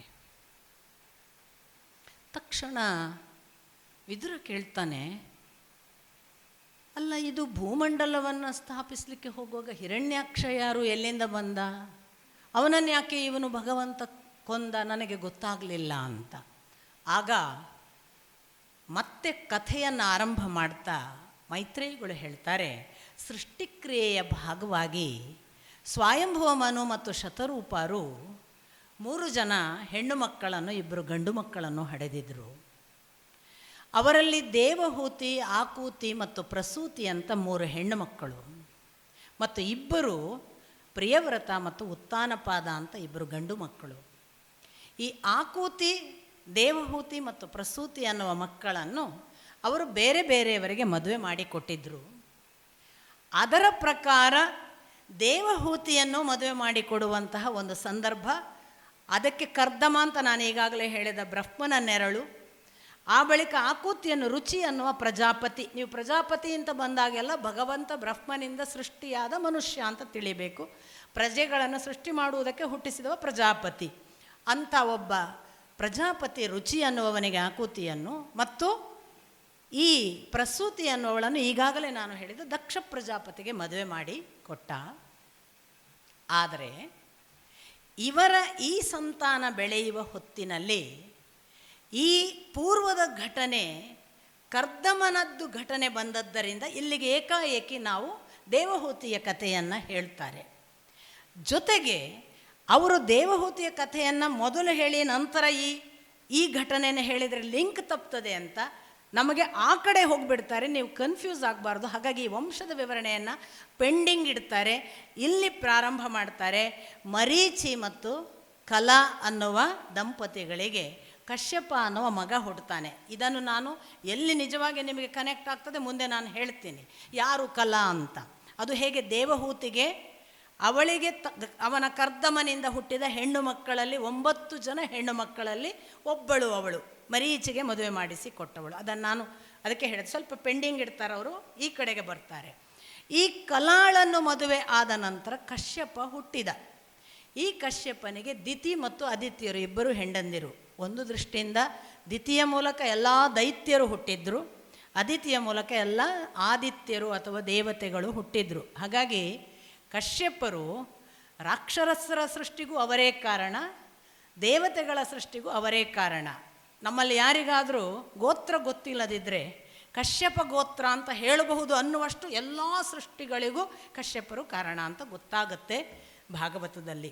ಸಾಮಾನ್ಯ ಪುರೋಹಿತರು ಗೋತ್ರ ಗೊತ್ತಿಲ್ಲದಿದ್ದರೆ ಕಶ್ಯಪ ಅಂದುಬಿಡ್ತಾರೆ, ನಿಮಗೆ ಗೊತ್ತಿರಲಿಕ್ಕೆ ಸಾಕು. ಅದರ ಹಿನ್ನೆಲೆ ಇದು. ಇಂಥ ಕಶ್ಯಪನಿಗೆ ದಿತಿಯ ಜೊತೆಗೆ ಒಂದು ಸಮಾಗಮವೋ ಅಥವಾ ಬದುಕೋ ನಡೆದಿತ್ತು. ಇತ್ತ ದಿತಿಗೆ ಅಲ್ಲಿ ಅದಿತಿಗೆ ಮಕ್ಕಳಾಗಿದ್ದಾವೆ, ತನಗೆ ಮಕ್ಕಳಾಗಲಿಲ್ಲ ಅನ್ನುವ ಚಡಪಡಿಕೆ, ಅಸೂಯೆ, ಬೇಗ ಮಕ್ಕಳಾಗಬೇಕು ಅನ್ನುವ ತಹತಃ. ಆದ್ದರಿಂದ ಅವಳು ಏನು ಮಾಡ್ತಾಳೆ ಅಂತಂದರೆ, ಒಂದು ದಿನ ಸಮಯವಲ್ಲದ ಸಮಯ, ಮುಸ್ಸಂಜೆ, ಕಶ್ಯಪರನ್ನು ನನಗೆ ಸಂತಾನ ಕೊಡಿ ಅಂತ ಬೇಡ್ತಾಳೆ. ಯಾವ ಪರಿ ಬೇಡ್ತಾಳೆ ಅಂದರೆ, ಕಶ್ಯಪರು ಒಬ್ಬರು ತಪಸ್ವಿಗಳು, ಮತ್ತು ಹಿಂದಿನ ಕಾಲದ ಏನೇ ಋಷಿಗಳಿದ್ದರೂ ಅವರು ಧರ್ಮನಿಷ್ಠವಾಗಿ ಅವರ ಸಂತಾನ, ಅವರೊಂದು ಪೂಜೆಯ ಭಾಗವಾಗಿಯೇ ಸಂತಾನ ಹೊರತು ಅದು ಯಾವುದೋ ಸಂದರ್ಭದಲ್ಲಿ ಹೇಗೋ ಸೃಷ್ಟಿ ಇಲ್ಲ. ಆದರೆ ದಿತಿ ಒಂದೇ ಸಮನೆ ಹಠ ಹಿಡಿತಾಳೆ, ನನಗೆ ಈ ಕ್ಷಣ ಮಗು ಬೇಕು, ಈಗಲೇ, ಈ ಹೊತ್ತಿಗೇನೆ ಅಂತ. ಹೊತ್ತಲ್ಲದ ಹೊತ್ತು, ಮುಸ್ಸಂಜೆ, ಈಗ ದುಷ್ಟಶಕ್ತಿಗಳೆಲ್ಲ ಪ್ರಬಲವಾಗಿರುವ ಸಮಯ, ಮತ್ತು ಇದು ಸಮಾಗಮಕ್ಕೆ ಹೊತ್ತಲ್ಲ. ನೀನು ಶಾಸ್ತ್ರಬದ್ಧವಾಗಿ ಧರ್ಮನಿಷ್ಠವಾಗಿ ಕೇಳಬೇಕಾದಂತಹ ಕೇಳಿಕೆಯನ್ನು ಕೇಳ್ತಿಲ್ಲ ಅಂತೆಲ್ಲ ಹೇಳಿದರು. ಕಶ್ಯಪರ ಮಾತನ್ನು ಅವಳು ಕೇಳೋದಿಲ್ಲ. ಒಂದು ಹಂತ ವಿವರಣೆ ಬರುತ್ತೆ, ಅವಳು ಸಾಕ್ಷಾತ್ ಕಶ್ಯಪರ ವಸ್ತ್ರವನ್ನೇ ಎಳೆದಳು ಅನ್ನುವವರೆಗೆ. ಧರ್ಮ ಪರಂಪರೆಯ ಒಂದು ಭಾಗ ಧರ್ಮಶಾಸ್ತ್ರದಲ್ಲಿ ಅಪೇಕ್ಷೆ ಪಟ್ಟು ಒಬ್ಬಳು ಹೆಣ್ಣು ಮಗಳು ಸಂತಾನ ಬೇಕು ಅಂದರೆ ಕರುಣಿಸಬೇಕು, ಇಲ್ಲ ಅಂತ ನಿರಾಕರಿಸುವ ಹಾಗಿಲ್ಲ. ಆ ಕಾಲಕ್ಕೆ ಆವಾಗ ಕಶ್ಯಪರು ಎಷ್ಟೆಲ್ಲ ಇವಳನ್ನು ಸಮಾಧಾನಿಸಿದ್ರು, ಇಲ್ಲ ಅಂದ ಕೇಳಲಿಲ್ವಲ್ಲ ಅಂತ ಆಯಿತು ಅಂತ ಅವಳಿಗೆ ಸಂತಾನವನ್ನು ಕರುಣಿಸ್ತಾರೆ. ಮುಸ್ಸಂಜೆಯ ಹೊತ್ತಿನ ಸಮಾಗಮದ ಆ ಸೃಷ್ಟಿಕ್ರಿಯೆ ಮುಗಿದ ನಂತರದಲ್ಲಿ ಅವರು ಬಹಳ ದುಃಖಿತರಾಗಿ ಹೇಳ್ತಾರೆ, ನೀನು ಹುಟ್ಟಿಸುವ ಸೃಷ್ಟಿ ಲೋಕಕಂಟಕವಾಗಿ ಇರ್ತದೆ, ಅದು ಎಲ್ಲರಿಗೂ ಭೀತಿಯನ್ನು, ಭಯಾನಕ ಅವಸ್ಥೆಯನ್ನು, ಜಗದ ಎಲ್ಲರೂ ಕೂಡ ಯಾಕಾದರೂ ಹುಟ್ಟಿದ್ರು ಅಂತ ಪರಿತಪಿಸುವಂತಹ ಸೃಷ್ಟಿಯಾಗ್ತದೆ. ಆದ್ದರಿಂದ ಇದನ್ನು ಮತ್ತು ಅಷ್ಟು ಮಾತ್ರ ಹೇಳಲ್ಲ ಅವರು, ಆದರೆ ಅವನು ಕೊನೆಗೆ ಭಗವಂತನ ಕೈಯಿಂದ ಮರಣವೂ ಹೊಂದುತ್ತಾನೆ ಅಂತ. ಇವಳಿಗೆ ಒಂದು ಸಮಾಧಾನ, ನನ್ನ ಮಗ ನಾರಾಯಣನೋ ಭಗವತ್ತತ್ವೋ ಯಾವುದೋ ಹೇಳ್ತಾರಲ್ಲ, ಅದರಿಂದ ಕೊಲೆಗೆ ಒಳಗಾಗ್ತಾನಲ್ಲ, ತೊಂದರೆ ಇಲ್ಲ ಅಂತ ಒಂದು ಕಡೆ ಸಮಾಧಾನ. ಇನ್ನೊಂದು ಕಡೆಗೆ ನಾನು ಮಾಡಿದ ತಪ್ಪಿಗೆ ಪ್ರಾಯಶ್ಚಿತ್ತ ಏನಾದರೂ ಮಾಡಿ, ನನಗೆ ಗೊತ್ತಾಗಲಿಲ್ಲ, ಆ ಕ್ಷಣಕ್ಕೆ ಅಂತಹ ಭಾವಾವೇಶಕ್ಕೆ ಒಳಗಾಗಿದ್ದೆ, ನನಗೆ ಹೇಗಾದರೂ ಇದರಿಂದ ಪಾರು ಮಾಡಿ ಅಂದಾಗ, ಇದರಿಂದ ಪಾರು ಮಾಡೋಕ್ಕಾಗಲ್ಲ, ನಿನಗೆ ಇದು ಸಂತಾನ ಖಚಿತ ಹೀಗೆ ಹುಟ್ಟೋದು, ಆದರೆ ನೀನು ಇಷ್ಟು ಪಶ್ಚಾತ್ತಾಪ ಪಟ್ಟದ್ರಿಂದ ಇದರ ನಂತರದ ಅಂದರೆ ಈ ಮಕ್ಕಳಲ್ಲಿ ಒಬ್ಬ ಭಗವದ್ಭಕ್ತನಾಗ್ತಾನೆ, ಭಾಗವತೋತ್ತಮನಾಗ್ತಾನೆ. ಅದೇ ಪ್ರಹ್ಲಾದ, ನಿಮಗೆ ಗೊತ್ತು. ಸೊ ಭಾಗವತ ಅಂದರೆ ಭಗವಂತನನ್ನು ನಿರಂತರವಾಗಿ ಭಕ್ತಿ ಮಾಡುವ ಅವರಲ್ಲಿ ಉತ್ತಮನಾಗ್ತಾನೆ ಅಂತ ಭಾಗವತೋತ್ತಮ ಮುಂದೆ ಹುಡ್ತಾನೆ, ಈಗಿನ ಸಂತಾನದಲ್ಲಿ ಅಲ್ಲ. ಹೀಗೆ ಹೇಳಿದ ನಂತರ ಆ ದ್ವಿತೀಯ ಗರ್ಭ ಬೆಳೆದು 100 ವರ್ಷ ಕಾಲದ ಗರ್ಭವನ್ನು ಅವಳು ಕಟ್ಟಿಕೊಂಡಿದ್ದಂತಹ ಹೊತ್ತಿನಲ್ಲಿ ಇಡೀ ಲೋಕದಲ್ಲಿ ಉತ್ಪಾತಗಳು ಪ್ರಾರಂಭ ಆಗ್ತವೆ. ಜಗತ್ತಿಗೆಲ್ಲ ಗೊತ್ತಾಯಿತು ಅನ್ನುವ ಹಾಗೆ ಅನೇಕ ಕೆಟ್ಟ ಶಕುನಗಳು, ಬೇರೆ ಬೇರೆ ಅಂದರೆ ಪ್ರಳಯಾಂತಿಕ ಅವಸ್ಥೆಗಳು, ಲೋಕದಲ್ಲಿ ಎಲ್ಲರೂ ಹೆದರುವಂತಹ ಘಟನೆಗಳು, ದೇವತೆಗಳಿಗೆ ಭೀತಿ, ದೇವತೆಗಳಿಗೂ ಗೊತ್ತಾಗುತ್ತೆ ಏನೋ ಭೂಲೋಕದಲ್ಲಿ ಬಹಳ ವಿಶೇಷವಾದ ಕೆಟ್ಟ ಘಟನೆಗಳು ನಡೆಯುವಾಗ ಏನೇನು ಆಗುತ್ತೋ ಅಂಥ ಘಟನೆ ನಡೀಲಿಕ್ಕೆ ಶುರುವಾಗಿದೆ ಅಲ್ಲ ಅಂತ ದೇವತೆಗಳು ಭೀತರಾಗ್ತಾರೆ. ಅವರು ಹೋಗಿ ಬ್ರಹ್ಮನನ್ನು ಕೇಳಿಕೊಳ್ತಾರೆ, ಏನಾಗಿದೆ ಗೊತ್ತಿಲ್ಲ, ನಮಗೆಲ್ಲ ಒಂದು ಭೀತಿಯ ವಾತಾವರಣ ಅಂತ. ಆಗ ಬ್ರಹ್ಮ ಹೇಳ್ತಾನೆ, ಇದು ಒಂದು ನಿರ್ದಿಷ್ಟ ಕಾರಣಕ್ಕಾಗಿ ಬಂದ ಗರ್ಭ, ಅದು ದಿತಿಯಲ್ಲಿ ಉಂಟಾಗಿದೆ ಆ ಗರ್ಭ. ಅದಕ್ಕೆ ಕಾರಣ ಏನು ಅಂದರೆ, ವೈಕುಂಠದ ದ್ವಾರಪಾಲಕರು ಜಯ ವಿಜಯರು ಅಂತ ಇಬ್ಬರಿದ್ದಾರೆ. ಅವರು ತಮ್ಮ ದ್ವಾರಪಾಲಕರ ಕೆಲಸವನ್ನು ಅತ್ಯಂತ ಚೊಕ್ಕಟವಾಗಿ ಮಾಡಿಕೊಂಡು ಬಂದವರು. ಒಂದು ಸಂದರ್ಭ ಬಂತು, ನನ್ನ ಬಾಲಕರು ಕುಮಾರರು ಸನಕ, ಸನಂದನ, ಸನಾತನ, ಸನತ್ಕುಮಾರ, ನಾನು ನಿಮಗೆ ಹೇಳಿದೆ ಪ್ರಥಮ 4 ಮಕ್ಕಳು ಬಾಲಕರು, ಅವರಿಗೂ ಪ್ರಥಮ ಸೃಷ್ಟಿ ನೋಡಿ, ಅವರು ಎಲ್ಲರಿಗೂ ಮೊದಲು ಹುಟ್ಟಿದವರು. ಆದರೆ ಅವರಿಗೆ ಯಾವತ್ತೂ ಖಾಯಂ 5 ವರ್ಷದ ಬಾಲಕರ ಅವಸ್ಥೆ, ಅವ್ರು ಯಾವತ್ತೂ ಬೆಳೆಯಲಿಲ್ಲ ಅಂತ, ಅವರು ಅಷ್ಟು ಕೌಮಾರ್ಯ. ಈ ಬಾಲಕರ ಅವಸ್ಥೆಯಲ್ಲಿದ್ದಂತಹ 4 ಹುಡುಗರು 5 ವರ್ಷದವರು ತಮ್ಮ ಅನೇಕ ತಪಸ್ಸಾಧನೆಯಿಂದ ಜ್ಞಾನವನ್ನೆಲ್ಲ ಪಡೆದದ್ದರಿಂದ ವೈಕುಂಠಕ್ಕೆ ಹೋಗುವ ಅರ್ಹತೆಯನ್ನು ಪಡೀತಾರೆ. ಹಾಗಾಗಿ ಅವರು ಸರಳವಾಗಿ ವೈಕುಂಠ ಪ್ರವೇಶ ಮಾಡಿ ಆ ವೈಕುಂಠ ದ್ವಾರದ 6 ಮಂಟಪ ದ್ವಾರಗಳನ್ನು ದಾಟ್ತಾರೆ. 7ನೆಯ ಮಂಟಪ ದ್ವಾರಕ್ಕೆ ಬಂದಾಗ ಜಯ ವಿಜಯರು ದ್ವಾರಪಾಲಕರು ಅವ್ರಿಗೇನನ್ನಿಸುತ್ತೆ, ಪುಡುಕೋಶಿ ಮಕ್ಕಳು ಬಾಲಕರು ಆಟ ಆಡ್ಕೊಂಡು ಬಂದಿದ್ದಾವೆ ಕಾಣ್ತದೆ ಅಂತ ಅನ್ನಿಸಿರಬೇಕು. ತಪಸ್ವಿಗಳು ಋಷಿಮುನಿಗಳನ್ನೇ ನೋಡಿದವರಯ್ಯನ ಇವರು, ಎಂಥದ್ದು ಇವು ಹುಡುಗಾಟದಲ್ಲಿ ಬಂದಿದ್ದಾರೆ ಕಾಣ್ತದೆ ಅಂತ ಅನ್ನಿಸಿರಬಹುದು. ಅವರು ತಡೀತಾರೆ. ಇವರು ವಯಸ್ಸಿನಿಂದ 5 ವರ್ಷದ ಹಾಗೆ, ಇವರು ಪ್ರಬುದ್ಧ ಜ್ಞಾನಿಗಳಲ್ವ, ಇವರಿಗೆ ಕೋಪ ಬರುತ್ತೆ. 7 ದ್ವಾರ ದಾಟಿ ಬಂದಿದ್ದೇವೆ, 6ನೆಯ ದ್ವಾರದವರೆಗೂ ಯಾರೂ ತಡೆದಿಲ್ಲ, 7ನೆಯ ದ್ವಾರಕ್ಕೆ ತಡೆದಿದ್ದೀರಿ. ನಮ್ಮಂತಹ ಜ್ಞಾನಿಗಳನ್ನು ಗುರುತಿಸದೆ ಭಗವಂತನ ಹತ್ತಿರ ಹೋಗುವುದಕ್ಕೆ ಎಷ್ಟು ನಾವು ಅದಕ್ಕೆ ಸಿದ್ಧರಾದವರು ಅನ್ನೋದನ್ನು ಯೋಚಿಸದೆ ತಡೆದಿದ್ದೀರಲ್ಲ, ಈ ತಪ್ಪಿಗೆ ಭೂಲೋಕದಲ್ಲಿ ನೀವು ಮನುಷ್ಯ ಯೋನಿಯಲ್ಲಿ ಹುಟ್ಟಿ, ಹೀನ ಯೋನಿಯಲ್ಲಿ ಹುಟ್ಟಿ ಅಂತ ಶಾಪ ಕೊಡ್ತಾರೆ. ಇವರು ಶಾಪ ಕೊಡುವಾಗ ನಾನು ಯಾವಾಗಲೂ ಹೇಳೋದು, ದ್ವಾರಪಾಲಕರಿಗೆ ಭಾರಿ ಇಕ್ಕಟ್ಟು. ಓನರ್ ಏನು ಮಾಡ್ತಾನೆ, ಯಾಕೋ ಬಿಟ್ಟು ಅಂತ ಕೇಳ್ತಾನೆ, ಬಿಟ್ಟರೆ ಬಿಡಲಿಲ್ಲ, ಯಾಕೋ ಬಿಡಲಿಲ್ಲ ಅಂತ ಕೇಳ್ತಾನೆ. ಅವ ಭಾರಿ ಅವ ಪಾಪ ಬಿಡಂಗೆ ಅಲ್ಲಿ ನಿತ್ತವ. ಅವರು ಮೊದಲು ಯಾರು ಬರ್ತಾರಲ್ಲ ಅವರು ಮಾಲಕರಿಗೆ ಹೇಳಿರ್ತಾರೆ ನಾವು ಬರ್ತೇವೆ ಅಂತ. ಈ ಮಾಲಕರು ದ್ವಾರಪಾಲಕನಿಗೆ ಹೇಳಿರಲ್ಲ, ಅವ್ರು ತಡೀತಾರೆ. ಮಾಲಕ ಏನೋ ನಿಂಗೆ ಅಷ್ಟು ಗೊತ್ತಾಗಲ್ಲ, ನಂಗೆ ಏನು ಗೊತ್ತಾಗಬೇಕು ಸ್ವಾಮಿ ಅಂತ ಅವನು. ಹಾಗಾಗಿ ನಿಮಗೆ ನಮ್ಮಲ್ಲೊಂದು ನಂಬಿಕೆ ಇದೆ, ದೇವಸ್ಥಾನದ ದ್ವಾರಪಾಲಕರ ಕಾಲನ್ನು ತೀಡಿ ಪಾದಕ್ಕೆ ನಮಸ್ಕರಿಸಿದರೆ ಎಂದು ಕಾಲು ನೋವು ಬರಲ್ಲ ಅಂತ ನಿಮಗೆ ಗೊತ್ತಿರಲಿಕ್ಕೆ ಸಾಕು. ಅಷ್ಟು ನಿತ್ತು ಭಗವಂತನನ್ನು ಕಾದವರು ಅಂತ. ಇದೆಲ್ಲ ನಂಬಿಕೆಗಳ ಭಾಗವಾಗಿ ನಮ್ಮಲ್ಲೂ ಅಂತರ್ಗತವಾದರೆ ಪರಿಣಾಮ ಆದೀತು, ಗೊತ್ತಿಲ್ಲ. ಈ ದ್ವಾರಪಾಲಕ ಸೆಕ್ಯೂರಿಟಿ ಗಾರ್ಡ್ ಅವನು ಯಾವತ್ತೂ ಕೂಡ ಸಫರರೇ. ಬಿಟ್ಟರೆ ಬಿಟ್ಟದ್ದು ಯಾಕೆ ಅಂತ, ಬಿಡಲಿಲ್ಲ ಯಾಕೆ ಅಂತ ಎರಡೂ ಅನುಭವಿಸಬೇಕು ಅವನು. ಅವರು ಅನುಭವಿಸ್ತಾರೆ. ಅವರು ಬಹಳ ಪರಿಪರಿಯಾಗಿ ನಮ್ಮ ತಪ್ಪಾಯಿತು, ನಮ್ಮನ್ನು ಕ್ಷಮಿಸು ಏನು ಕೇಳ್ತಾ ಇರುವಾಗಲೇ ನಾರಾಯಣನಿಗೆ ಘಟನೆ ಗೊತ್ತಾಗುತ್ತೆ. ಭಗವಂತ ಬರ್ತಾನೆ. ಬಂದು ಅವನು ಇಡೀ ಸಂಗತಿಗಳನ್ನು ಆಗಲೇ ಗ್ರಹಿಸಿ, ಭಗವದ್ಭಕ್ತರನ್ನು ನಾನು ಪ್ರಥಮ ಆದ್ಯತೆಯಿಂದ ಕರೆದುಕೊಳ್ಳುವವ. ಭಗವಂತನ ದಾರಿ ನಡೆದ ಬ್ರಹ್ಮ ಜಿಜ್ಞಾಸುಗಳು ಭಗವದ್ಭಕ್ತರು, ಅವರಿಗೆ ಅವಮಾನ ಆದರೆ ನನಗೆ ಆದ ಹಾಗೆ.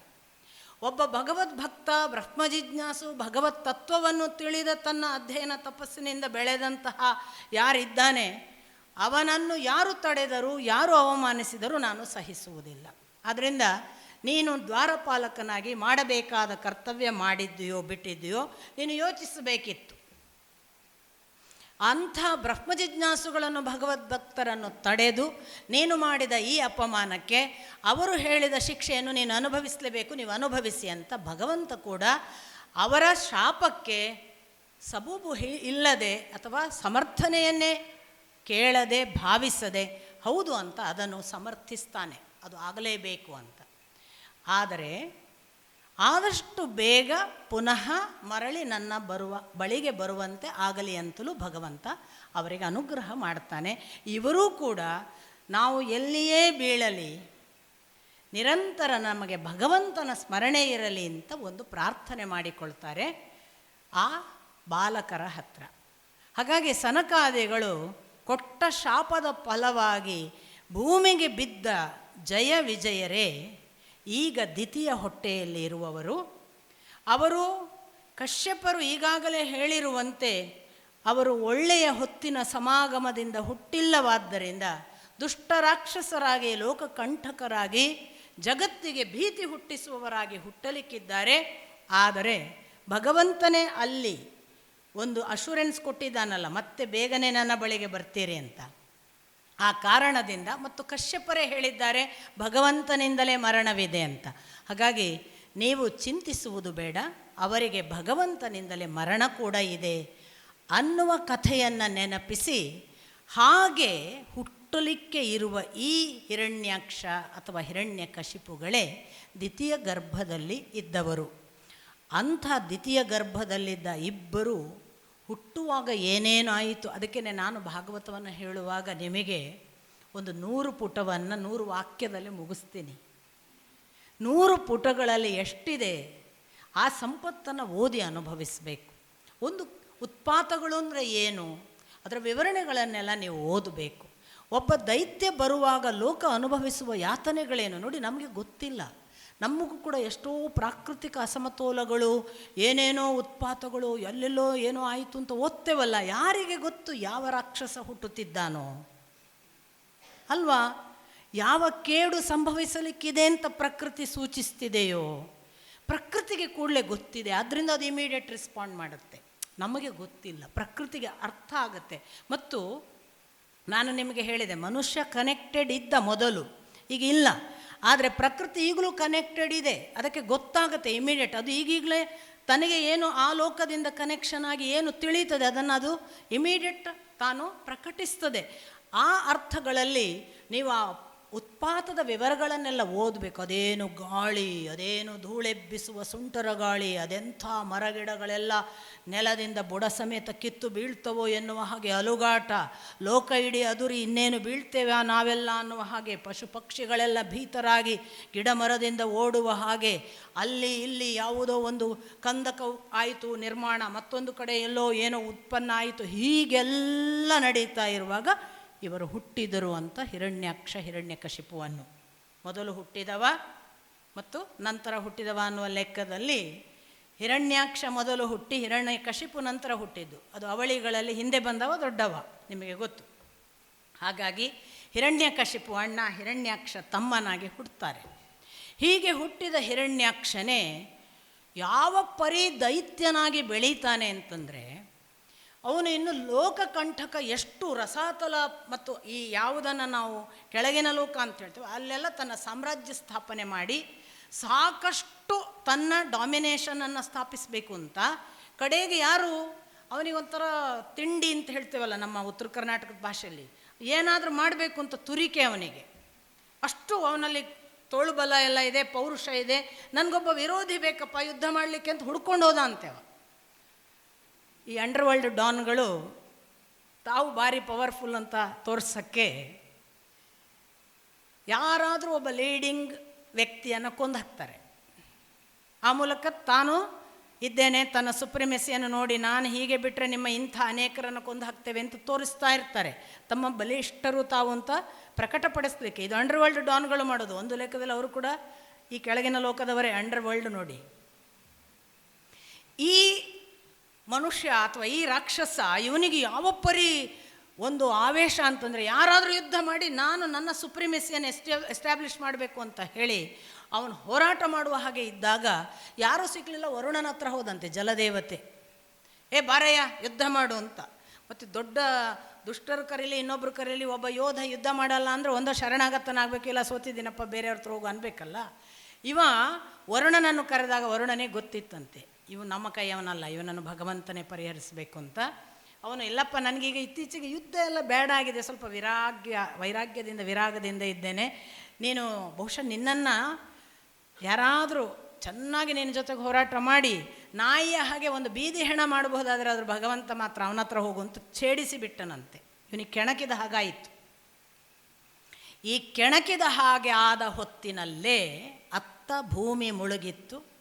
ಬ್ರಹ್ಮಾದಿಗಳು ಅವನನ್ನು ಪ್ರಾರ್ಥಿಸಿದರು. ಮೂಗಿನಿಂದ ಹೆಬ್ಬೆರಳಿನ ಗಾತ್ರದಲ್ಲಿ ಬಂದ ಭಗವಂತ ತಾನೊಂದು ಈಸು ಪಟನ ಹಾಗೆ ಇಳಿದು ಹಾರಿ ಮುಳುಗಿ ಭೂಮಿಯನ್ನೆತ್ತಿ ಕೋರೆದಾಡೆಯಲ್ಲಿ ತರುವಾಗ ಅವ ನೋಡಿ, ಓಹೋ ವನಗೋಚರವೋ ಮೃಗ, ಓಹೋ ಇದೊಂದು ವನಪ್ರಾಣಿ ಬಂದಿದೆ ಅಂತ ಒಂದು ಹಂತಕ್ಕೆ ವಿಡಂಬನಾತ್ಮಕವಾಗಿ ನಕ್ಕು ಏನೂ ಗಮನಿಸದೆ ಅವನು ಹೋದಾಗ, ಏನು ಅಲಕ್ಷಿಸಿದ ಹಾಗೆ ಹೋಗುತ್ತಿ, ಆ ಭೂಮಿ ನನ್ನ ಸಂಪತ್ತು, ಅದಕ್ಕೆ ನಾನು ಅದನ್ನು ರಸಾತಲದಲ್ಲಿ ತಂದಿಟ್ಟಿದ್ದೇನೆ, ನೀನು ಯಾವನು ನನ್ನ ಅನುಮತಿ ಇಲ್ಲದೆ ಅದನ್ನು ಎತ್ತಿಕೊಂಡು ಹೋಗುವವ, ಇತ್ಯಾದಿ ಇತ್ಯಾದಿ ಮಾತು. ಯಾವುದಕ್ಕೂ ಉತ್ತರ ಕೊಡದೆ ಭಗವಂತ ಮೊದಲು ಹೋಗಿ ಕಕ್ಷೆಯಲ್ಲಿ ಸಿಲುಕಿಸಿದನಂತೆ ಭೂಮಿಯನ್ನು ಸ್ವಸ್ಥಾನ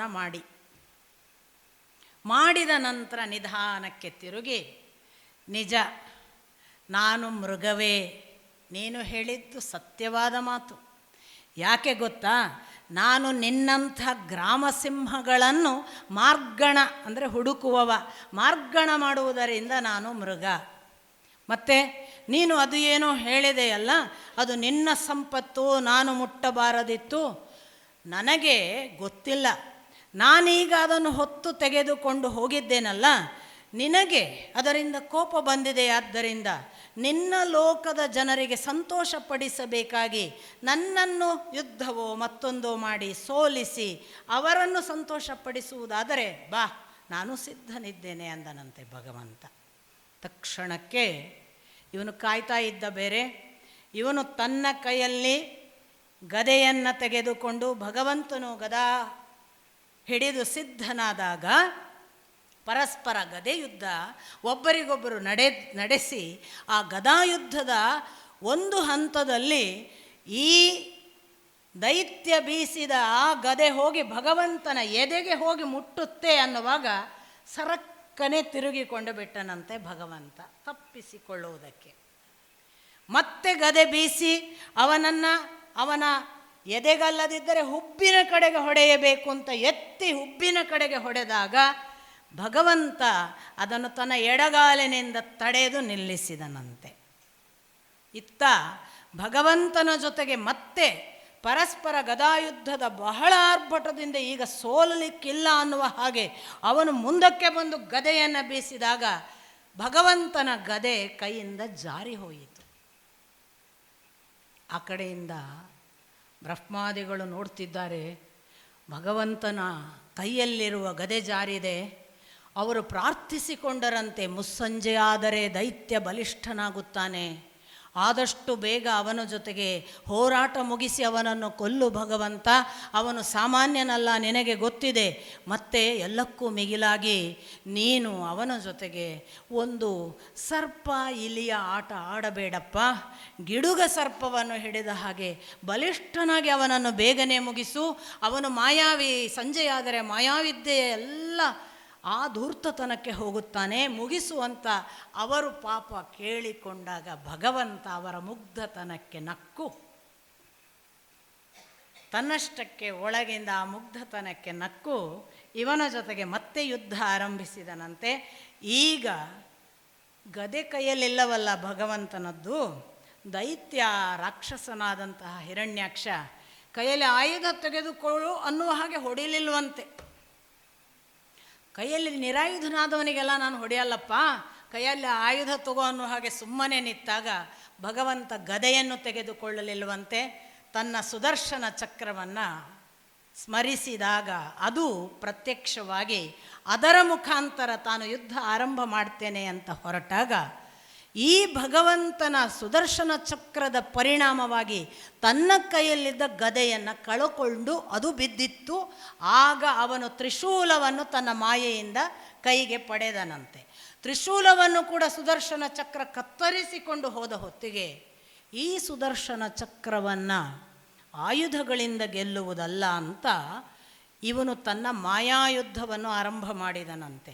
ಅಂತಿಂಥ ಮಾಯಾಯುದ್ಧವಲ್ಲ, ಏಕಾಏಕಿ ರಕ್ತದ ಮಳೆ, ಮಲ ಮಳೆ, ಧೂಳು ತುಂಬಿದ ಗಾಳಿ, ಕಣ್ಣು ಕಾಣಿಸಬಾರದು ಅಂತ ಅಂಧಕಾರ, ಹೀಗೆಲ್ಲ ಮಾಡಿ ಭಗವಂತನನ್ನು ಚೆಲ್ಲಾಪಿಲ್ಲಿ ಮಾಡುವ ವ್ಯವಸ್ಥೆಯನ್ನು ನಿರ್ಮಾಣ ಮಾಡಬೇಕು ಅಂತ ದೈತ್ಯನಾದ ಹಿರಣ್ಯಾಕ್ಷ ಪ್ರಯತ್ನ ಪಡುವಾಗ ಸುದರ್ಶನ ಚಕ್ರ ಆ ಕ್ಷಣಕ್ಕೆ ಅದೆಲ್ಲವನ್ನು ನಿವಾರಿಸಿ ಮತ್ತೆ ಬಟಾಬಯಲಾದಾಗ ಇವನು ಓಹೋ ಇವನನ್ನು ನೇರ ಮುಖಾಮುಖಿ ಮಾಡಿಯೇ ಕೊಲ್ಲಬೇಕು ಅಂತ ಭಗವಂತನ ಹತ್ರ ಹಿರಣ್ಯಾಕ್ಷ ನೇರವಾಗಿ ಈ ಸಾರಿ ಬಿಡೋದಿಲ್ಲ ಅನ್ನುವ ಹಾಗೆ ಮುಷ್ಟಿಯುದ್ಧಕ್ಕೆ ಬಂದ ಹಾಗೆ ಬಂದು, ಈ ಬಹಳ ದೊಡ್ಡ ಬಲಿಷ್ಠ ಮಲ್ಲಯುದ್ಧದವರು ನಿಮಗೆ ಗೊತ್ತು, ಗಾಢವಾಗಿ ಆಲಿಂಗಿಸಿ ಅವರ ಮೂಳೆಗಳನ್ನು ಪುಡಿ ಪುಡಿ ಮಾಡಿ ಕೊಲ್ತಾರೆ ಎದುರಾಳಿಯದ್ದು. ಆ ಥರ ಮಾಡಬೇಕು ಅಂತ ಹಿರಣ್ಯಾಕ್ಷ ಎದುರಿಗಿರುವ ಭಗವಂತನನ್ನು ಹೋಗಿ ಗಾಢವಾಗಿ ಆಲಿಂಗಿಸಿ ಪುಡಿ ಮಾಡಬೇಕು ಅಂತ ಭಾವಿಸುವಾಗ ಹಿರಣ್ಯಾಕ್ಷನಿಗೆ ಅನುಭವಕ್ಕೆ ಬರ್ತಿತ್ತಂತೆ, ಇವ ಹೊರಗಿದ್ದಾನೆ ಅಂತ. ತದಂತರಸ್ಯ ಸರ್ವಸ್ಯ ತದು ಸರ್ವಸ್ಯಾಸ್ಯ ಬಾಹ್ಯತಃ, ಎಲ್ಲದರ ಒಳಗಿದ್ದಾನೆ, ಎಲ್ಲದರ ಹೊರಗಿದ್ದಾನೆ. ಇವತ್ತು ತಿಳಿದಿದ್ದಾನೆ, ಇಡೀ ಹಿಡಿದಾಗಿದೆ, ಇನ್ನೇನು ಪುಡಿ ಮಾಡಬೇಕು ಅನ್ನೋಗ ಅರೆ ಹೊರಗಿದ್ದಾನಲ್ಲ ಅಂತ ಗೊತ್ತಾಗಿ, ಓಹೋ ಇವನನ್ನು ಮುಷ್ಟಿಯುದ್ಧದಿಂದ ಕೊಲ್ತೇನೆ ಅಂತ ಮುಷ್ಟಿಯುದ್ಧಕ್ಕೆ ಪ್ರಹಾರಕ್ಕೆ ನಿತ್ತನಂತೆ. ಒಂದೆರಡು ಏಟು ಹೊಡೆಸಿಕೊಂಡ ಹಾಗೆ ಮಾಡಿದ ಭಗವಂತ ಸುಮ್ಮನೆ ಕಾರುಣ್ಯದಿಂದ ಒಂದು ಕೆನ್ನೆಗೆ ಹೊಡೆದನಂತೆ, ಬಾಲಕನಿಗೆ ಏಟು ಕೊಟ್ಟ ಹಾಗೆ. ಈ ಮುಷ್ಟಿಯಿಂದ ಭಗವಂತ ಹೀಗೊಂದು ಕೆನ್ನೆಗೆ ಕೊಟ್ಟ ಏಟು ಸಣ್ಣಗೆ ಮುಟ್ಟಿದ್ದೇ ಅವನು ಗರ ಗರ ಗರ ಗರ ತಿರುಗಿ ಕಣ್ಣಾಲಿಗಳೆಲ್ಲ ಹೊರಕ್ಕೆ ಬಂದು ನಾಲಿಗೆ ಹೊರಕ್ಕೆ ಚಾಚಿ ಒಂದು ದೊಡ್ಡ ಪರ್ವತ ಧೊಪ್ಪಂತ ಎಲ್ಲ ಅವಯವಗಳನ್ನೆಲ್ಲ ಕಳಕೊಂಡು ಭೀಕರವಾಗಿ ನೆಲಕ್ಕೆ ಬಿದ್ದರೆ ಯಾವ ಸಪ್ಪಳವಾಗಬಹುದು ಅಂಥದೊಂದು ಸಪ್ಪಳದ ಜೊತೆಗೆ ಅವನು ಬಿದ್ದು ಸತ್ತನಂತೆ. ಹಿರಣ್ಯಾಕ್ಷ ಭಗವಂತನನ್ನು ಸೇರಿದ. ಅದಾದ ಬಳಿಕ ಭಗವಂತ ಮತ್ತೆ ಯಥಾ ಪ್ರಕಾರ ನೀರನ್ನೆಲ್ಲ ತಾನು ದಾಟಿ ಅದರ ಮೇಲಕ್ಕೆ ಏಕಾಏಕಿ ಜಿಗಿದು ಆ ಬ್ರಹ್ಮಲೋಕದ ಸಕಲರಿಗೂ ಕೆಲಸ ಮುಗಿದಿದೆ ಅನ್ನುವ ಸೂಚನೆ ಹಾಗೆ ಮತ್ತೊಮ್ಮೆ ಮಂತ್ರಾಕ್ಷತೆಯ ನೀರು ಚಿಮುಕಿಸಿ ತಾನು ಅಂತರ್ಧಾನನಾದ ಅನ್ನುವುದು ವರಾಹ ಅವತಾರದ ಪ್ರಕಟಣೆ.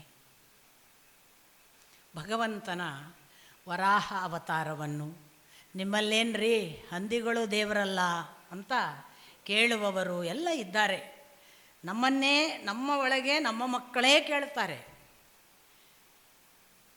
ಇಡೀ ಅವತಾರ ಪ್ರಕ್ರಿಯೆಗಳನ್ನು ಈ ಭಾಗವತದಲ್ಲಿ 24 ಅವತಾರಗಳು, 10 ಅಲ್ಲ, ಅದು ನಿಮಗೊಂದೊಂದೇ ನಾನು ಹೇಳ್ತಾ ಹೋಗ್ತೀನಿ. ಎಲ್ಲ ಅವತಾರಗಳ ಪ್ರಕ್ರಿಯೆಗಳನ್ನು ನೀವು ಗಮನಿಸಿದರೆ ಒಂದು ವಿಷಯ ಸ್ಪಷ್ಟವಾಗ್ತದೆ. ಭಗವಂತ ನಮಗೆ ಒಂದು ಸೂಚನೆ ಕೊಡ್ತಾನೆ, ನಾನು ರಕ್ಷಣೆಗೆ ಹೇಗೂ ಬರಬಹುದು ಅಂತ. ಯಾರಿಗೊತ್ತು ಯಾವ ಸ್ಥಿತಿಯಲ್ಲಿ ಬಂದು ನಾನು ನಿಮ್ಮನ್ನು ರಕ್ಷಿಸಬಹುದು ಅನ್ನೋದಕ್ಕೆ ವರಾಹ ಅವತಾರ, ಯಾವುದೋ ಸಂದರ್ಭದಲ್ಲಿ ಕೂರ್ಮ ಅವತಾರ, ಯಾವುದೋ ಸಂದರ್ಭದಲ್ಲಿ ಮತ್ಸ್ಯ ಅವತಾರ. ಶಿರಡಿ ಬಾಬಾ ಅವರು ಒಂದು ಸಾರಿ ಭಕ್ತ ಕೇಳಿದ್ನಂತೆ, ಒಂದು ಸಾರಿ ನಮ್ಮ ಮನೆಗೆ ಊಟಕ್ಕೆ ಬರಬೇಕು ಅಂತ. ಆಯಿತು ನಾಳೆ ಬರ್ತೇನೆ ಅಂದ್ರಂತೆ. ಮರುದಿವಸ ಮಧ್ಯಾಹ್ನ ಊಟಕ್ಕೆ ಕಾದಿದ್ದಾರೆ, ಬರಲಿಲ್ಲ ಶಿರಡಿ ಬಾಬಾ ಅಂತ. ಸಂಜೆ ಬಂದಿದ್ದಾರೆ ಅವರ ಆಶ್ರಮಕ್ಕೆ ಮತ್ತೆ ಕೇಳೋಕ್ಕೆ, ಬಾಬಾ ನೀವು ಊಟಕ್ಕೆ ಬರಲಿಲ್ಲ, ನಾನೆಲ್ಲ ಅಡುಗೆ ಮಾಡಿ ಕಾದಿದ್ದೆ. ಬಾಬಾ ಹೇಳ್ತಾರೆ, ಮಧ್ಯಾಹ್ನ ಸರಿ ಊಟದ ಹೊತ್ತಿಗೆ ನಾನು ಬಂದಿದ್ದೆ ನಾಯಿಯಾಗಿ, ನೀನು ಕಲ್ಲು ಹೊಡೆದು ಓಡಿಸಿದ್ದಿ, ಹೇಗೂ ಬರಬಹುದು.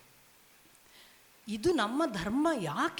ಯಾಕೆ ನಮ್ಮ ಧರ್ಮ ಎಷ್ಟು ಪವಿತ್ರವಾಗ್ತದೆ ಅಂದರೆ, ಇಲ್ಲಿರುವ ಸಕಲದಲ್ಲಿ ಅಂತರ್ಯಾಮಿಯಾಗಿ ಅವನಿದ್ದಾನೆ ಅಂತ ನಾವು ನಂಬ್ತೇವಲ್ಲ, ಆದ್ದರಿಂದಲೇ ನಮಗೆ ದಯೆ. ನಮಗೆ ಯಾರನ್ನು ಕೊಲ್ಲಕ್ಕಾಗಲ್ಲ, ನಮಗೆ ಯಾರ ಜೊತೆಗೂ ದ್ವೇಷ ಸಾಧ್ಯ ಇಲ್ಲ. ಯಾಕೆ ನಮ್ಮ ವಿರುದ್ಧವೋ ನಮ್ಮಗಿಂತ ಭಿನ್ನವಾದ ಧರ್ಮೀಯರೋ ಯಾರಿದ್ದರೂ ಕೂಡ ಅವರೆಲ್ಲರಲ್ಲೂ ಭಗವಂತ ಇದ್ದಾನೆ ಅನ್ನೋದು ನಮ್ಮ ತತ್ವ. ಅವನನ್ನು ಕೊಲ್ಲುವುದು ಅಂದರೆ ಭಗವಂತನನ್ನು ಅವಮಾನಿಸಿದ ಹಾಗೆ ಅಥವಾ ಭಗವಂತನನ್ನು ಕೊಂದ ಹಾಗೆ ಅಂತ ನಾವು ನಂಬುತ್ತೇವೆ. ಯಾಕೆಂದರೆ ಅದು ಕೇವಲ ಮನುಷ್ಯರಿಗೆ ಸಂಬಂಧಪಟ್ಟದ್ದಲ್ಲ, ಸಕಲ ಜೀವರಾಶಿಗಳಲ್ಲಿ ಅದು ಅಲ್ಪ ಅಲ್ಪ ಆಗ್ತಾ ಬಂದ ಹಾಗೆ ಮನುಷ್ಯ ಕ್ಷುದ್ರನಾಗ್ತಾನೆ, ಕ್ಷುಲ್ಲಕನಾಗ್ತಾನೆ, ದ್ವೇಷಕ್ಕೆ ಹೋಗ್ತಾನೆ, ಕೊಲ್ಲುವುದಕ್ಕೆ ಹೋಗ್ತಾನೆ. ಅವನಿಗೆ ಅಂತರ್ಯಾಮಿತ್ವದ ಭಗವತ್ತತ್ವದ ನಿಜವಾದ ಆಳ ಅಗಲ ಗೊತ್ತಾಗದೇ ಇರೋದರಿಂದ ವರಾಹ ಅನ್ನೋದು ಅವತಾರವಾಗಿ ಕಲ್ಪಿಸ್ಲಿಕ್ಕಾಗೋದಿಲ್ಲ.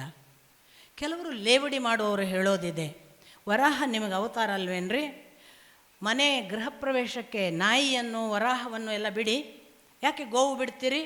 ನಾನು ಇಂಥವರಿಗೆಲ್ಲ ಒಂದು ಪ್ರಶ್ನೆ ಕೇಳೋದು, ಎಷ್ಟೋ ಪೂರ್ವಜರು ಎಷ್ಟು ವರ್ಷಗಳಿಂದ ಆವಿಷ್ಕಾರ ಮಾಡಿ ಮಾಡಿ ಮಾಡಿ ಒಂದು ಸಂಪ್ರದಾಯವನ್ನು ಸ್ಥಾಪನೆ ಮಾಡಿದ್ದಾರೆ, ಒಂದು ದಿವಸ ಅಲ್ಲ. ಅವರು ಯಾಕೆ ಗೋವುಗಳನ್ನು ಬಿಟ್ಟರೆ ಒಳ್ಳೆಯದು, ಯಾಕೆ ಗೋವು ಬಿಡಬೇಕು ಅಂತ ಒಂದು ದೊಡ್ಡ ರಿಸರ್ಚ್ ಇದೆ ಅದರ ಹಿಂದೆ ಅವರದ್ದು. ಆ ಬಳಿಕ ಆ ಗೋಮೂತ್ರ ಅಥವಾ ಗೋಮಯದ ಪರಿಣಾಮಗಳನ್ನೆಲ್ಲ ಕಂಡುಕೊಂಡು ಅವರು ಹೇಳಿದ್ದಾರೆ. ನಾನು ಅವರಿಗೆ ಯಾರು ಹೀಗೆಲ್ಲ ಹೇಳ್ತಾರಲ್ಲ, ಹಂದಿಯನ್ನು ಯಾಕೆ ಬಿಡಬಾರ್ದು ಅಂತ, ಬಿಟ್ಟು ತೋರಿಸಿ, ನಿಮ್ಮ ಮನೆಗಳಲ್ಲಿ ರಿಸರ್ಚ್ ಮಾಡಿ ಬಿಟ್ಟು ಅದರ ಮೂತ್ರವನ್ನು ಅದರ ಮಲವನ್ನು ಗೋಮಯದ ಹಾಗೆ ಗೋಮೂತ್ರವನ್ನು ಬಳಸಿ ಯಾವ ರಿಸರ್ಚ್ ಮಾಡಿ ತೋರಿಸಿದ್ದಾರಲ್ಲ ಈ ಪರಿಣಾಮ ಆಗ್ತದೆ ಅಂತ ಪರಿಣಾಮ ಮಾಡಿ ಆಮೇಲೆ ಅಟ್ಯಾಕ್ ಮಾಡಿ. ಮಾತು ಉಡಾಫೆಯದ್ದಾಗಬಾರ್ದು. ಒಂದನ್ನು ಖಂಡಿಸುವಾಗ ಅದಕ್ಕೆ ಪರ್ಯಾಯವಾದ ಸಂಪೂರ್ಣ ಶಾಸ್ತ್ರೀಯವಾದ ಸಂಶೋಧನೆ ಇರುವ ಇನ್ನೊಂದನ್ನು ಕೊಟ್ಟು ಹೇಳಬೇಕು, ಇದನ್ನು ಬಿಡಿ, ಇದು ಚೆನ್ನಾಗಿದೆ. ಇಲ್ಲರು ಯಾರು ಕೇಳ್ತಾರೆ? ಸುಮ್ಮನೆ ಮಾತು ಬರ್ತದೆ ಅಂತ, ಬೌದ್ಧಿಕತೆ ಇದೆ ಅಂತ ಚರ್ಚೆ ಮಾಡುವುದು ಒಳ್ಳೆಯವರ ಲಕ್ಷಣವೇ ಅಲ್ಲ. ಆದರೆ ಈ ಒಂದು ಭೂಮಿಯನ್ನು ನೋಡಿ, ಭಗವಂತ ಹೇಳಿದ ಇಲ್ಲಿರುವುದು ಎಲ್ಲವೂ ನನ್ನ ಸೃಷ್ಟಿ ಅಂತ. ಒಬ್ಬ ಮನುಷ್ಯನ ಹಾಗೆ ನಾವು ಯೋಚನೆ ಮಾಡಿದರೆ ನಾವು ಏನು ಹೇಳ್ತೇವೆ ಹೇಳಿ, ಇದು ನನ್ನ ಮನೆ, ನನ್ನ ಮಕ್ಕಳು ಅಂದ್ಕೊಳ್ಳೆ, ನನ್ನ ರಕ್ಷಣೆ, ನನ್ನ ಹೊಣೆ ಅಲ್ವಾ? ಭಗವಂತ ತೋರಿಸ್ತಾನೆ ನೋಡಿ, ಇದು ಸೃಷ್ಟಿ ನನ್ನದು ಅಂತ ಹೇಳಿ ಮುಗಿಸ್ಲಿಲ್ಲ. ಇದು ಬಿದ್ದರೆ ರಕ್ಷಿಸುವ ಹೊಣೆ ನನ್ನದು. ಯದಾ ಯದಾ ಹಿ ಧರ್ಮಸ್ಯ ಗ್ಲಾನಿರ್ಭವತಿ ಭಾರತ ಅಂದಾಗ ಆ ಎಶ್ಯೂರೆನ್ಸ್ ಕೃಷ್ಣನ ಮಾತಿನಲ್ಲಿದೆ. ಅವತಾರಗಳು ಪ್ರೂವ್ ಮಾಡ್ತವೆ. ನಾನು ಬರೇ ಸೃಷ್ಟಿಕರ್ತ ಅಂತ ಹೇಳಿ ಮುಗಿಸ್ಲಿಲ್ಲ ಭಗವಂತ. ಇಲ್ಲಿಯ ಸಕಲ ಸೃಷ್ಟಿಯ ಎಲ್ಲ ಜವಾಬ್ದಾರಿ ಯೋಗಕ್ಷೇಮಂ ವಹಾಮ್ಯಹಂ, ಅದೆಲ್ಲದರ ಜವಾಬ್ದಾರಿ ನನ್ನದು. ಅದರ ಯೋಗಕ್ಷೇಮಗಳನ್ನು ನಾನು ನೋಡಿಕೊಳ್ತೇನೆ. ಭೂಮಿ ಬೀಳ್ತದೆ ಅಂದರೆ ಅದನ್ನು ಮತ್ತೆ ಕಕ್ಷೆಗೆ ಇಡುವುದು ನನ್ನ ಜವಾಬ್ದಾರಿ. ರಷ್ಯನ್ ಸೈಂಟಿಸ್ಟನ್ನು ನಮ್ಮ ಅಪ್ಪ ಉಲ್ಲೇಖ ಮಾಡ್ತಾರೆ. ಆ ಸೈಂಟಿಸ್ಟ್ ಹೌದು ಇಂಥ ಒಂದು ಕಾಲಘಟ್ಟದಲ್ಲಿ ಭೂಮಿ ಕಕ್ಷೆಯಿಂದ ಬಿದ್ದಿದೆ ಅಂತ ದಾಖಲಿಸ್ತಾರಂತೆ. ಮತ್ತೆ ಮರುಸ್ಥಾಪನೆ ಹೇಗಾಯಿತು ಗೊತ್ತಿಲ್ಲ ಅಂತ ಬರೀತಾರೆ. ಸೈಂಟಿಸ್ಟ್ಗಳಲ್ವಾ, ಅದರ ಆಚೆಗೆ ಹೋಗಬೇಕಾದ್ರೆ ವೇದವ್ಯಾಸರಂತಹ ದರ್ಶನ ಬೇಕು. ಭಗವಂತ ಹೀಗೆ ಅದನ್ನು ಕೂಡಿಸಿದ ಅನ್ನೋದು ವೇದವ್ಯಾಸರಿಂದ ಲಿಂಕ್ ಆಗುತ್ತೆ. ಸೈಂಟಿಸ್ಟ್ಗಳು ಇಷ್ಟಕ್ಕೆ ಹೇಳಿ ಮುಗಿಸಿದ್ರು. ಅಲ್ಲೊಂದು ದಿವಸ ಭೂಮಿ ಕಕ್ಷೆಯಿಂದ ಕಳಚಿಕೊಂಡದ್ದು ಗೊತ್ತಾಗುತ್ತೆ, ಮತ್ತು ಅದು ವಾಪಸ್ ಹೇಗೆ ಕೂತಿತು ಗೊತ್ತಾಗಲ್ಲ ಅಂತ.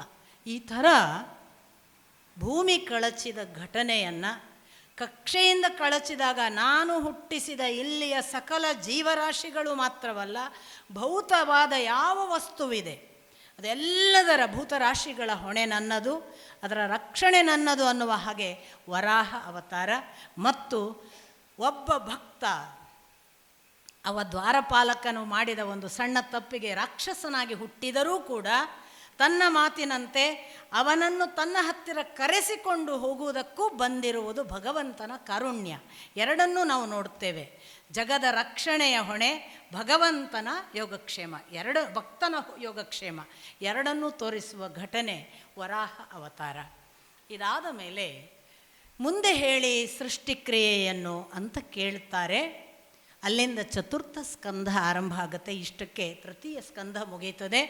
ಚತುರ್ಥ ಸ್ಕಂಧದ ಮುಂದಿನ ಸೃಷ್ಟಿಕ್ರಿಯೆಯನ್ನು ಹೇಳುವಾಗ ನಾನು ಈಗಾಗಲೇ ನಿಮಗೆ ಹೇಳಿದ ಆ ದೇವಹೂತಿ ಮತ್ತು ಕರ್ದಮರ ಕತೆ, ಅವರ ಮಕ್ಕಳ ಸಂತಾನದ ವಿವರಣೆ ಪ್ರಾರಂಭ ಮಾಡ್ತಾರೆ. ಆಕೂತಿ ನಾನು ನಿಮಗೆ ಹೇಳಿದೆ ರುಚಿ ಪ್ರಜಾಪತಿಯನ್ನು ಮದುವೆ ಅದನ್ನೆಲ್ಲ 2 ವಾಕ್ಯಗಳಲ್ಲಿ ಅವರ ಸಂತಾನವನ್ನು ಮುಗಿಸ್ತಾರೆ. ಆಕೂತಿ ರುಚಿ ಪ್ರಜಾಪತಿಯನ್ನು ಮದುವೆಯಾಗಿ ಸುಯಜ್ಞ ಮತ್ತು ದಕ್ಷಿಣ ಅನ್ನುವ ಅವಳಿ ಮಕ್ಕಳನ್ನು ಹಡೀತಾರೆ.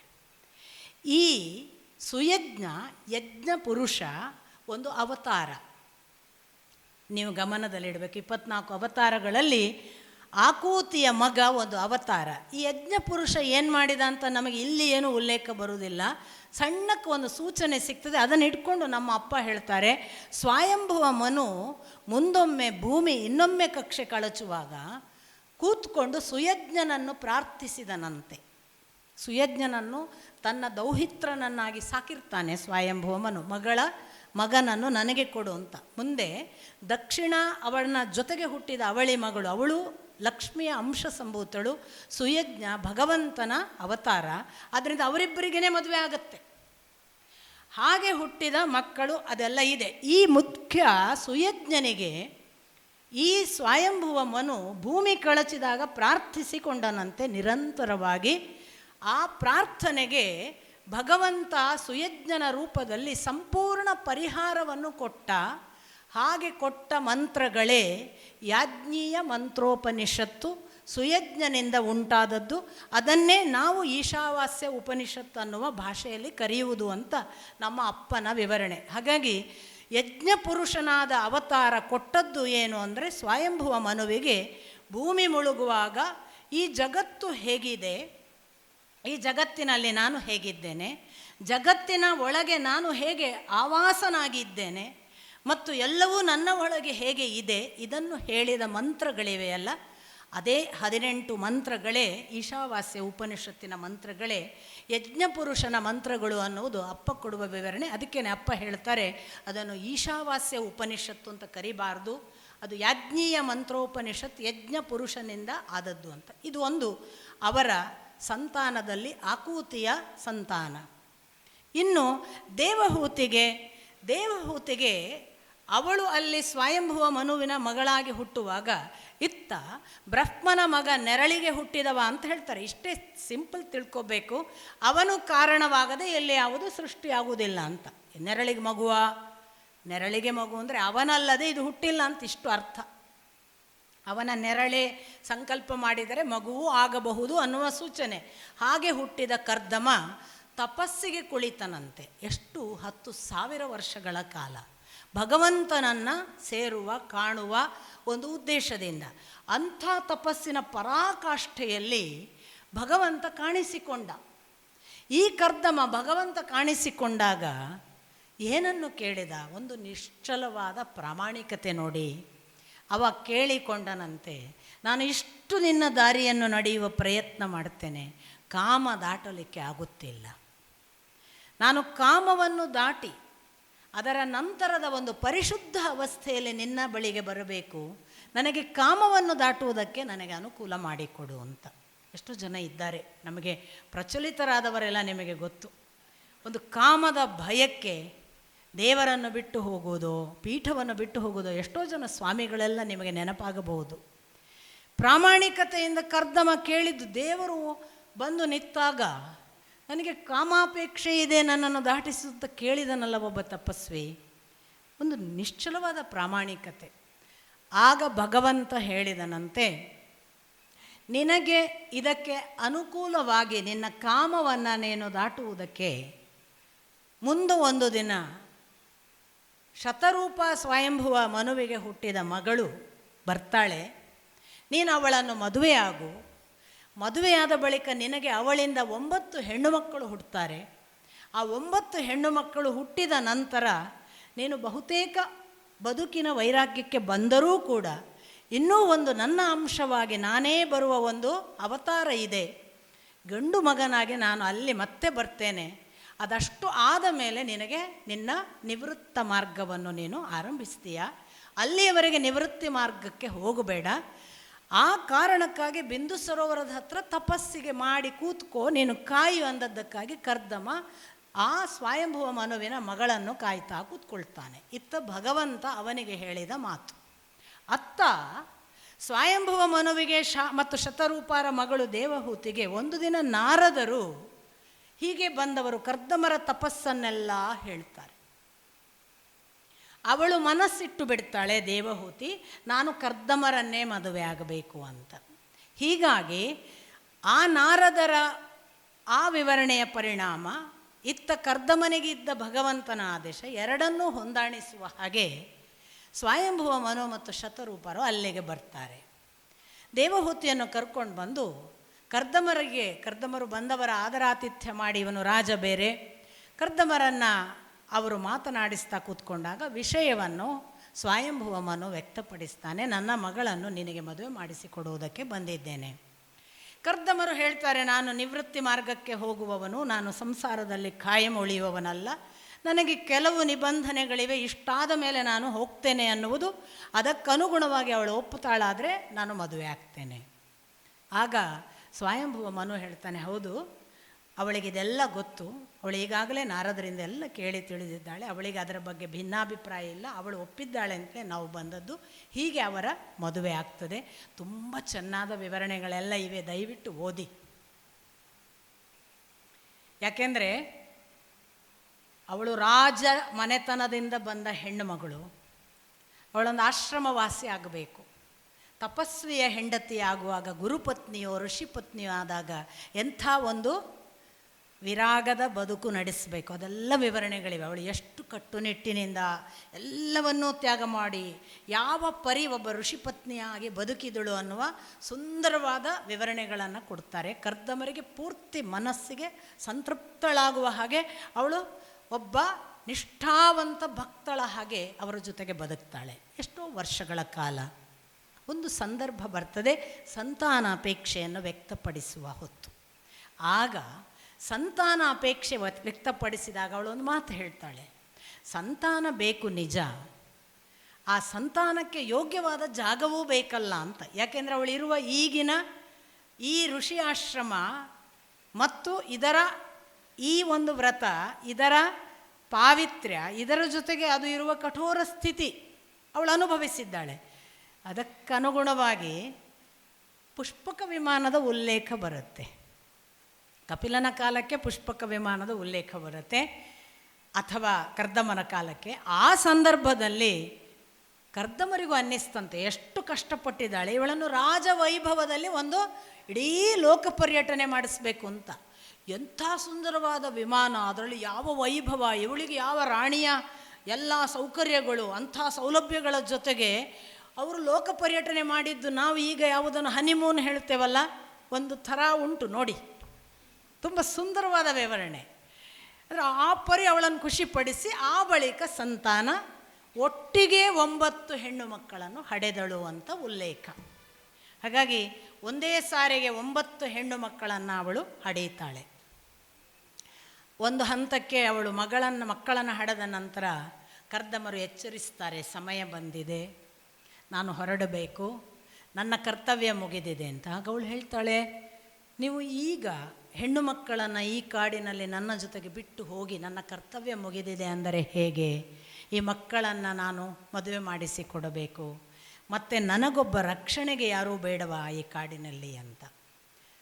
ಭಗವಂತನ ಮಾತು ನೆನಪಿರುತ್ತೆ ಕರ್ದಮನಿಗೆ, ಮುಂದೊಂದು ದಿನ ನಾನು ಒಂದು ಅಂಶ ಮತ್ತೆ ನಾನೇ ಅವತರಿಸ್ತೇನೆ ಅಂತ ಗೊತ್ತು ನನಗೆ, ಅದಕ್ಕೂ ಕಾಲ ಬರುತ್ತದೆ ಅಂತ ಹೇಳಿ ಮುಂದೆ ಅವಳಲ್ಲಿ ಹುಟ್ಟುವವನೇ ಭಗವತ್ ಅವತಾರ, ಅವನೇ ಕಪಿಲ.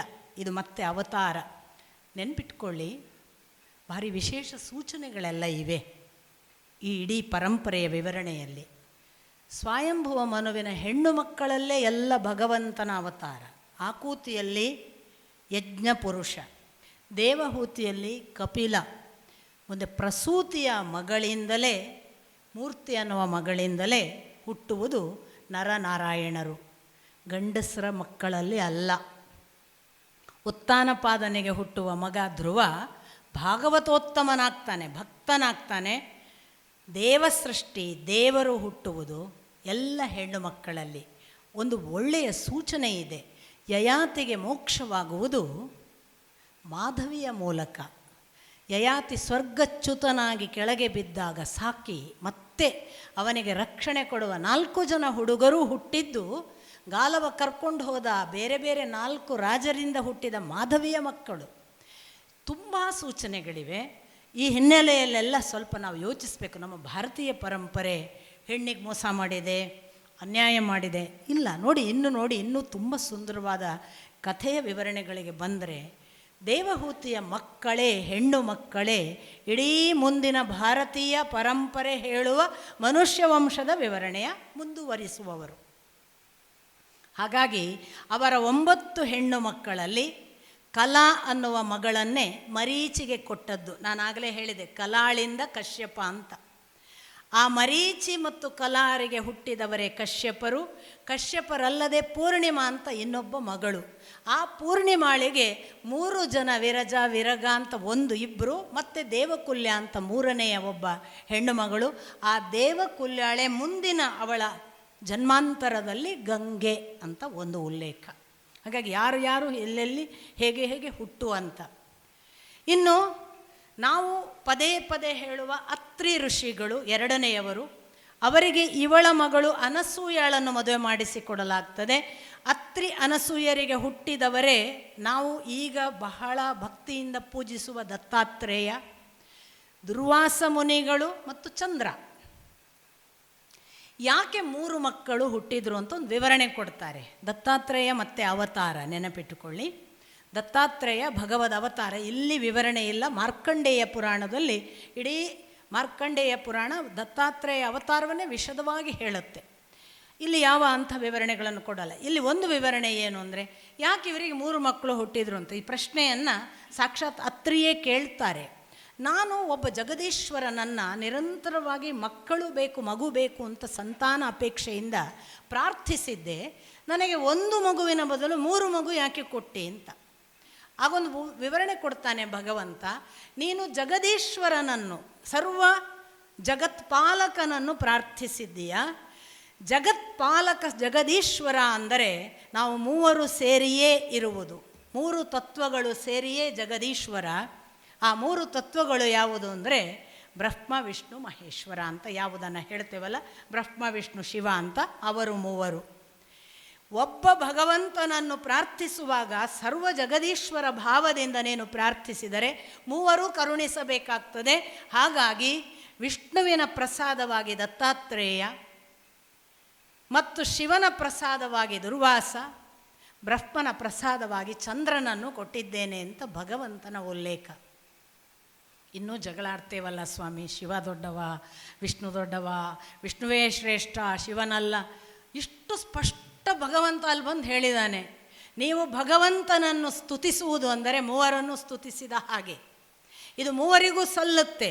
ಈ ಮೂವರನ್ನೂ ನೀವು ಪ್ರಾರ್ಥಿಸಿದ್ದೀರಿ ಅಂತಲೇ ನನ್ನ ಈ ಮೂರು ಮಕ್ಕಳ ಕಾಣಿಕೆ ಅಂತ ಇಷ್ಟು ಖಚಿತ ವಾಕ್ಯಗಳಲ್ಲಿ ಬೇಕಾದಷ್ಟು ಕಡೆ ಭಗವಂತ ಇದನ್ನು ಹೇಳ್ತಾನೆ.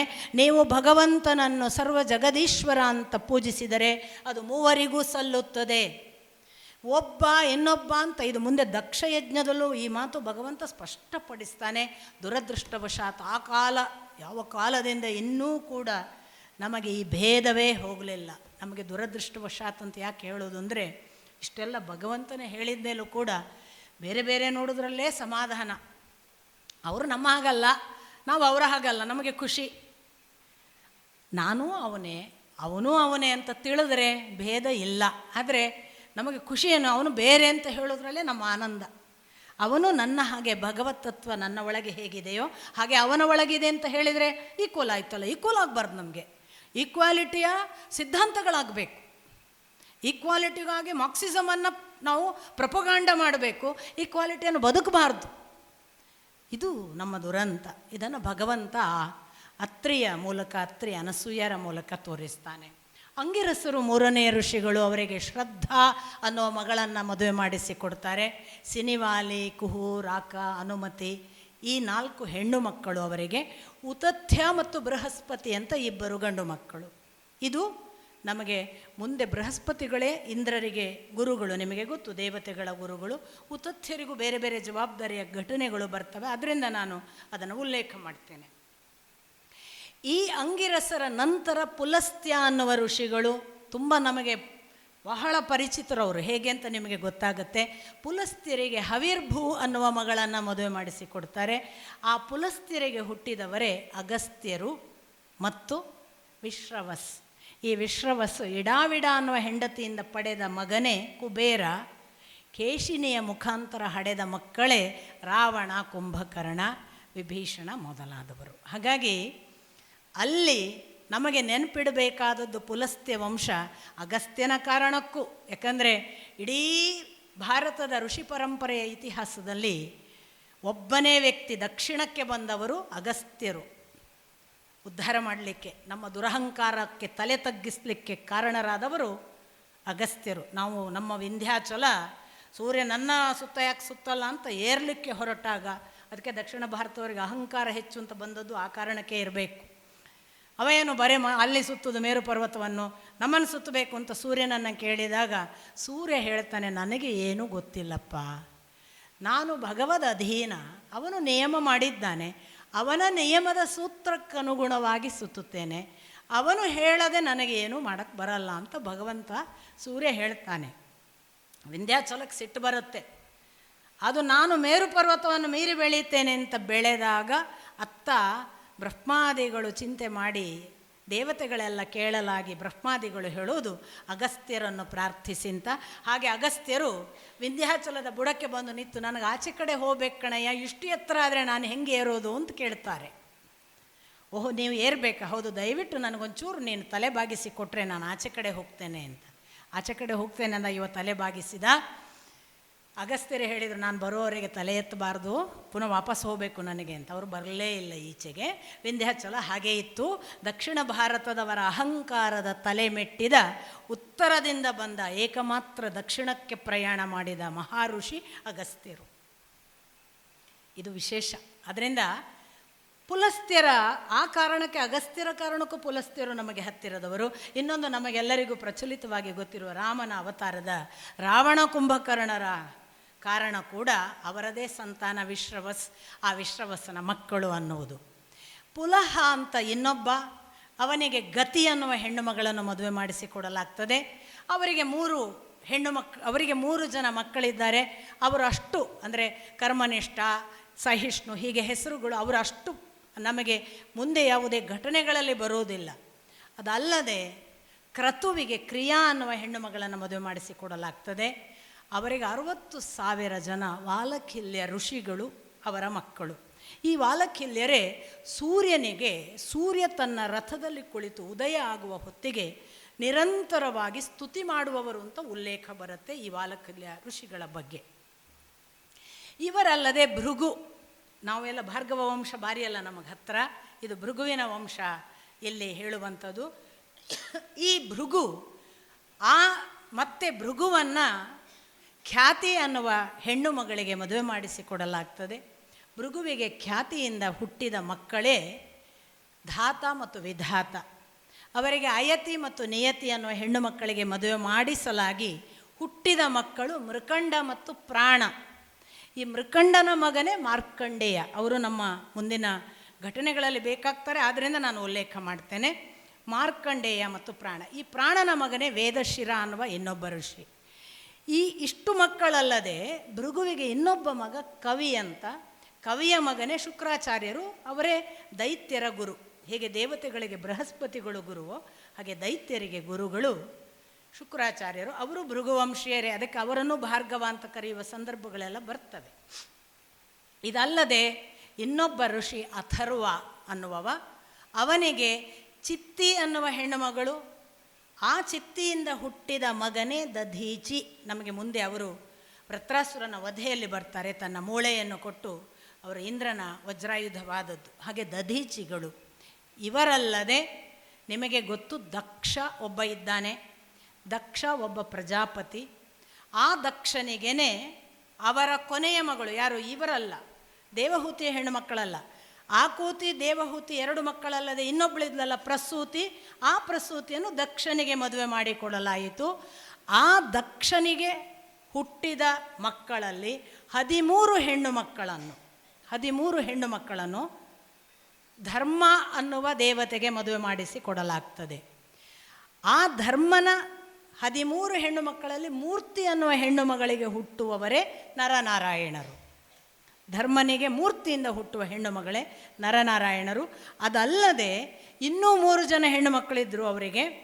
ಅವರನ್ನು ಅಗ್ನಿಗೆ ಸ್ವಾಹ ಅನ್ನುವ ಹೆಣ್ಣು ಮಗಳನ್ನು ಮದುವೆ ಮಾಡಿಸಿಕೊಡುತ್ತಾರೆ. ಪಾವಕ, ಶುಚಿ, ಈ ಥರದ 3 ಹುಡುಗರು ಅಗ್ನಿಗೆ ಹುಡ್ತಾರೆ. ಆ 3ರಿಂದ 45 ಅಗ್ನಿ ಹುಡ್ತಾರೆ. ಅದರಿಂದ ಒಟ್ಟು 49 ಅಗ್ನಿಗಳು, ಅಗ್ನಿ ಸೃಷ್ಟಿ. ಇದಲ್ಲದೆ ಸ್ವಧಾ ಅನ್ನುವ ಮಗಳನ್ನು, ಅದು ಕೂಡ ಪ್ರಸೂತಿಯ ಮಗಳೇ, ಅವಳನ್ನು ಪಿತೃದೇವತೆಗಳಿಗೆ ಮದುವೆ ಮಾಡಿಸಿಕೊಡಲಾಗ್ತದೆ. ಅವರ ಮೂಲಕ ಪಿತೃದೇವತೆಗಳಿಗೆ ಮಕ್ಕಳು ಹುಟ್ಟುತ್ತಾರೆ. ಕೊನೆಯ ಮಗಳು ಸತಿಯನ್ನು ಶಂಕರನಿಗೆ ಮದುವೆ ಮಾಡಿಕೊಡಲಾಗ್ತದೆ. ಅದು ಮುಂದೆ ನಿಮಗೆ ಗೊತ್ತು, ದಕ್ಷಯಜ್ಞಕ್ಕೆ ಕಾರಣವಾಗುವ ಸತಿಯ ಕಥೆ. ಇದು ಒಂದು ಭಾಗ. ಇತ್ತ ದೇವಹೂತಿಗೆ ಹೆಣ್ಣು ಮಕ್ಕಳನ್ನು ಮದುವೆ ಮಾಡಿಸಿಕೊಟ್ಟು ಕರ್ದಮ ತಾನು ತನ್ನ ನಿವೃತ್ತಿ ಮಾರ್ಗಕ್ಕೆ ಹೋಗುವ ಮೊದಲು ಕಪಿಲ ಹುಟ್ಟಿ ಅವನ ಬೆಳವಣಿಗೆ ಆಗುವ ಹೊತ್ತಿಗೆ ಕಪಿಲ ತಾನು ತನ್ನ ಪಾಡಿಗೆ ತುಂಬ ನಿವೃತ್ತ ಮಾರ್ಗದ ತಪಸ್ವಿ. ಈ ಕಡೆ ಈ ಕರ್ದಮ ಹೋದ ನಂತರದಲ್ಲಿ ದೇವಹೂತಿಗೆ ಒಂದು ಒಳಗಿಂದ ಒಂಟಿತನ, ಇನ್ನೊಂದು ಕಡೆ ನಾನು ಈ ಇಂದ್ರಿಯಗಳಲ್ಲೇ ಮುಳುಗಿದ್ದೀನಲ್ಲ, ಇದರ ಆಚೆಗೆ ಹೋಗಬೇಕಲ್ಲ ಅನ್ನುವ ಒಂದು ತುಡಿತ. ಅಂಥ ಹೊತ್ತಿನಲ್ಲಿ ಅವಳು ಏನು ಮಾಡುವುದು ಅಂತ ಗೊತ್ತಾಗದೆ ಅವಳು ಬಂದು ಆ ಕಪಿಲನನ್ನೇ ಪ್ರಾರ್ಥಿಸಿಕೊಳ್ತಾಳೆ, ನನಗೆ ಹೇಗೆ ದಾರಿ ಬಿಡುಗಡೆ ಹೇಗೆ ತೋರಿಸು ಅಂತ. ಏನು ಬಿಡುಗಡೆ ಅಂದರೆ, ನಾನೀಗ ನೀವೆಲ್ಲ ಇರುವ ಹಾಗೆ ಇಲ್ಲ, ನಾನು ಬಹಳ ಇದರಲ್ಲಿ ಮುಳುಗಿದ್ದೇನೆ, ನನಗೆ ಇಂದ್ರಿಯ ಆಕರ್ಷಣೆಗಳಿವೆ, ನಾನು ಇಲ್ಲಿರುವ ಎಲ್ಲ ಲೌಕಿಕದ ಯಾವ ನಡೆ ನುಡಿಗಳಿವೆ ಅದಕ್ಕೆಲ್ಲ ಅಂಟುಕೊಂಡಿದ್ದೇನೆ, ನೀವಾದರೋ ಇದರ ಆಚೆಗೆ ಇದ್ದೀರಿ, ನನಗೆ ಹೇಗೆ ದಾರಿ? ಹಾಗೆ ಕೇಳಿದಾಗ ಕಪಿಲ ಹೇಳ್ತಾನೆ, ಅಮ್ಮ ನೋಡಿ, ಪ್ರಥಮದಲ್ಲಿ ಭಾರತೀಯ ಪರಂಪರೆಯಲ್ಲಿ ತಾಯಿ ಒಬ್ಬಳು ಮೋಕ್ಷದ ಮಾರ್ಗಕ್ಕೆ ಮಗನ ಮೂಲಕ ಮಾರ್ಗದರ್ಶನ. ಬ್ರಹ್ಮಾಂಡ ದರ್ಶನ ಕೃಷ್ಣ ತಾಯಿಗೆ ಮಾಡಿದ್ದು ನಿಮಗೆ ಗೊತ್ತಿದೆ. ಮೋಕ್ಷವನ್ನೇ ಕೊಟ್ಟದ್ದು ಕಪಿಲನ ಅವತಾರದಲ್ಲಿ. ಕಪಿಲ ಹೇಳ್ತಾನೆ, ಅಮ್ಮ ನೀನು ಯಾವುದನ್ನು ಹೇಳ್ತಿದ್ದೀಯಲ್ಲ ಇದೆಲ್ಲಕ್ಕೂ ಮನಸ್ಸು ಕಾರಣ. ಹೇಗೆ ಮನಸ್ಸು ಕಾರಣ ಅಂದರೆ, ಅಮ್ಮ ನಿನ್ನ ಮನಸ್ಸು ವಿಷಯಗಳಿಗೆ ಅಂಟಿಕೊಂಡರೆ ಬಂಧನ, ಭಗವಂತನಿಗೆ ಅಂಟಿಕೊಂಡರೆ ಬಿಡುಗಡೆ. ತುಂಬ ಸರಳ ಅಮ್ಮ ಅಂತಾನೆ. ಏನಪ್ಪ ಹಾಗಂದರೆ, ವಿಷಯಗಳಿಗೆ ಅಂಟಿಕೊಂಡ ಮನಸ್ಸನ್ನು ಆಚೆಗೆ ಕರ್ಕೊಂಡು ಹೋಗೋದು ಹೇಗೆ? ಮತ್ತು ಭಗವಂತನ ಹತ್ರ ಹೋಗುವುದು ಅಂದರೆ ಈ ವಿಷಯಗಳು ಅಂದರೆ ಏನು ಅಂತ ಗೊತ್ತಾಗಬೇಕು, ಇದನ್ನು ದಾಟಬೇಕು. ಹೇಗಪ್ಪ? ಅವನು ತುಂಬ ವಿಶದವಾಗಿ ಈ ವಿಷಯಗಳು ಏನು, ಇದು ಏನನ್ನು ಒಳಗೊಂಡಿದೆ, ಇದು ಯಾಕೆ ಭಗವಂತನಲ್ಲ, ಭಗವಂತ ಇದರ ಆಚೆಗೆ ಹೇಗಿದ್ದಾನೆ ಅನ್ನುವ ಸಾಂಖ್ಯವನ್ನು ಬೋಧಿಸ್ತಾನೆ. ಹಾಗಾಗಿ ಸಾಂಖ್ಯ ಜ್ಞಾನವನ್ನು ಬೋಧಿಸಿದ ಪ್ರಥಮ ಒಂದು ಉಲ್ಲೇಖ ಪತಂಜಲಿಯ ಯೋಗಶಾಸ್ತ್ರದ ಅಷ್ಟಾಂಗ ವಿವರಣೆ, ಅಷ್ಟಾಂಗ ಯೋಗದ ವಿವರಣೆ ಎಲ್ಲವೂ ಕೂಡ ನಮಗೆ ಪ್ರಥಮ ಬಾರಿಗೆ ಸಿಕ್ಕುವುದು ಕಪಿಲನ ಅವತಾರದಲ್ಲಿ. ಆ ಕಪಿಲನ ಅವತಾರದ ಎಲ್ಲ ವಿವರಣೆಗಳನ್ನು ಮತ್ತೆ ನಾಳೆ ನೋಡೋಣ. ಅಲ್ಲಿಯವರೆಗೆ ನಮಸ್ಕಾರ.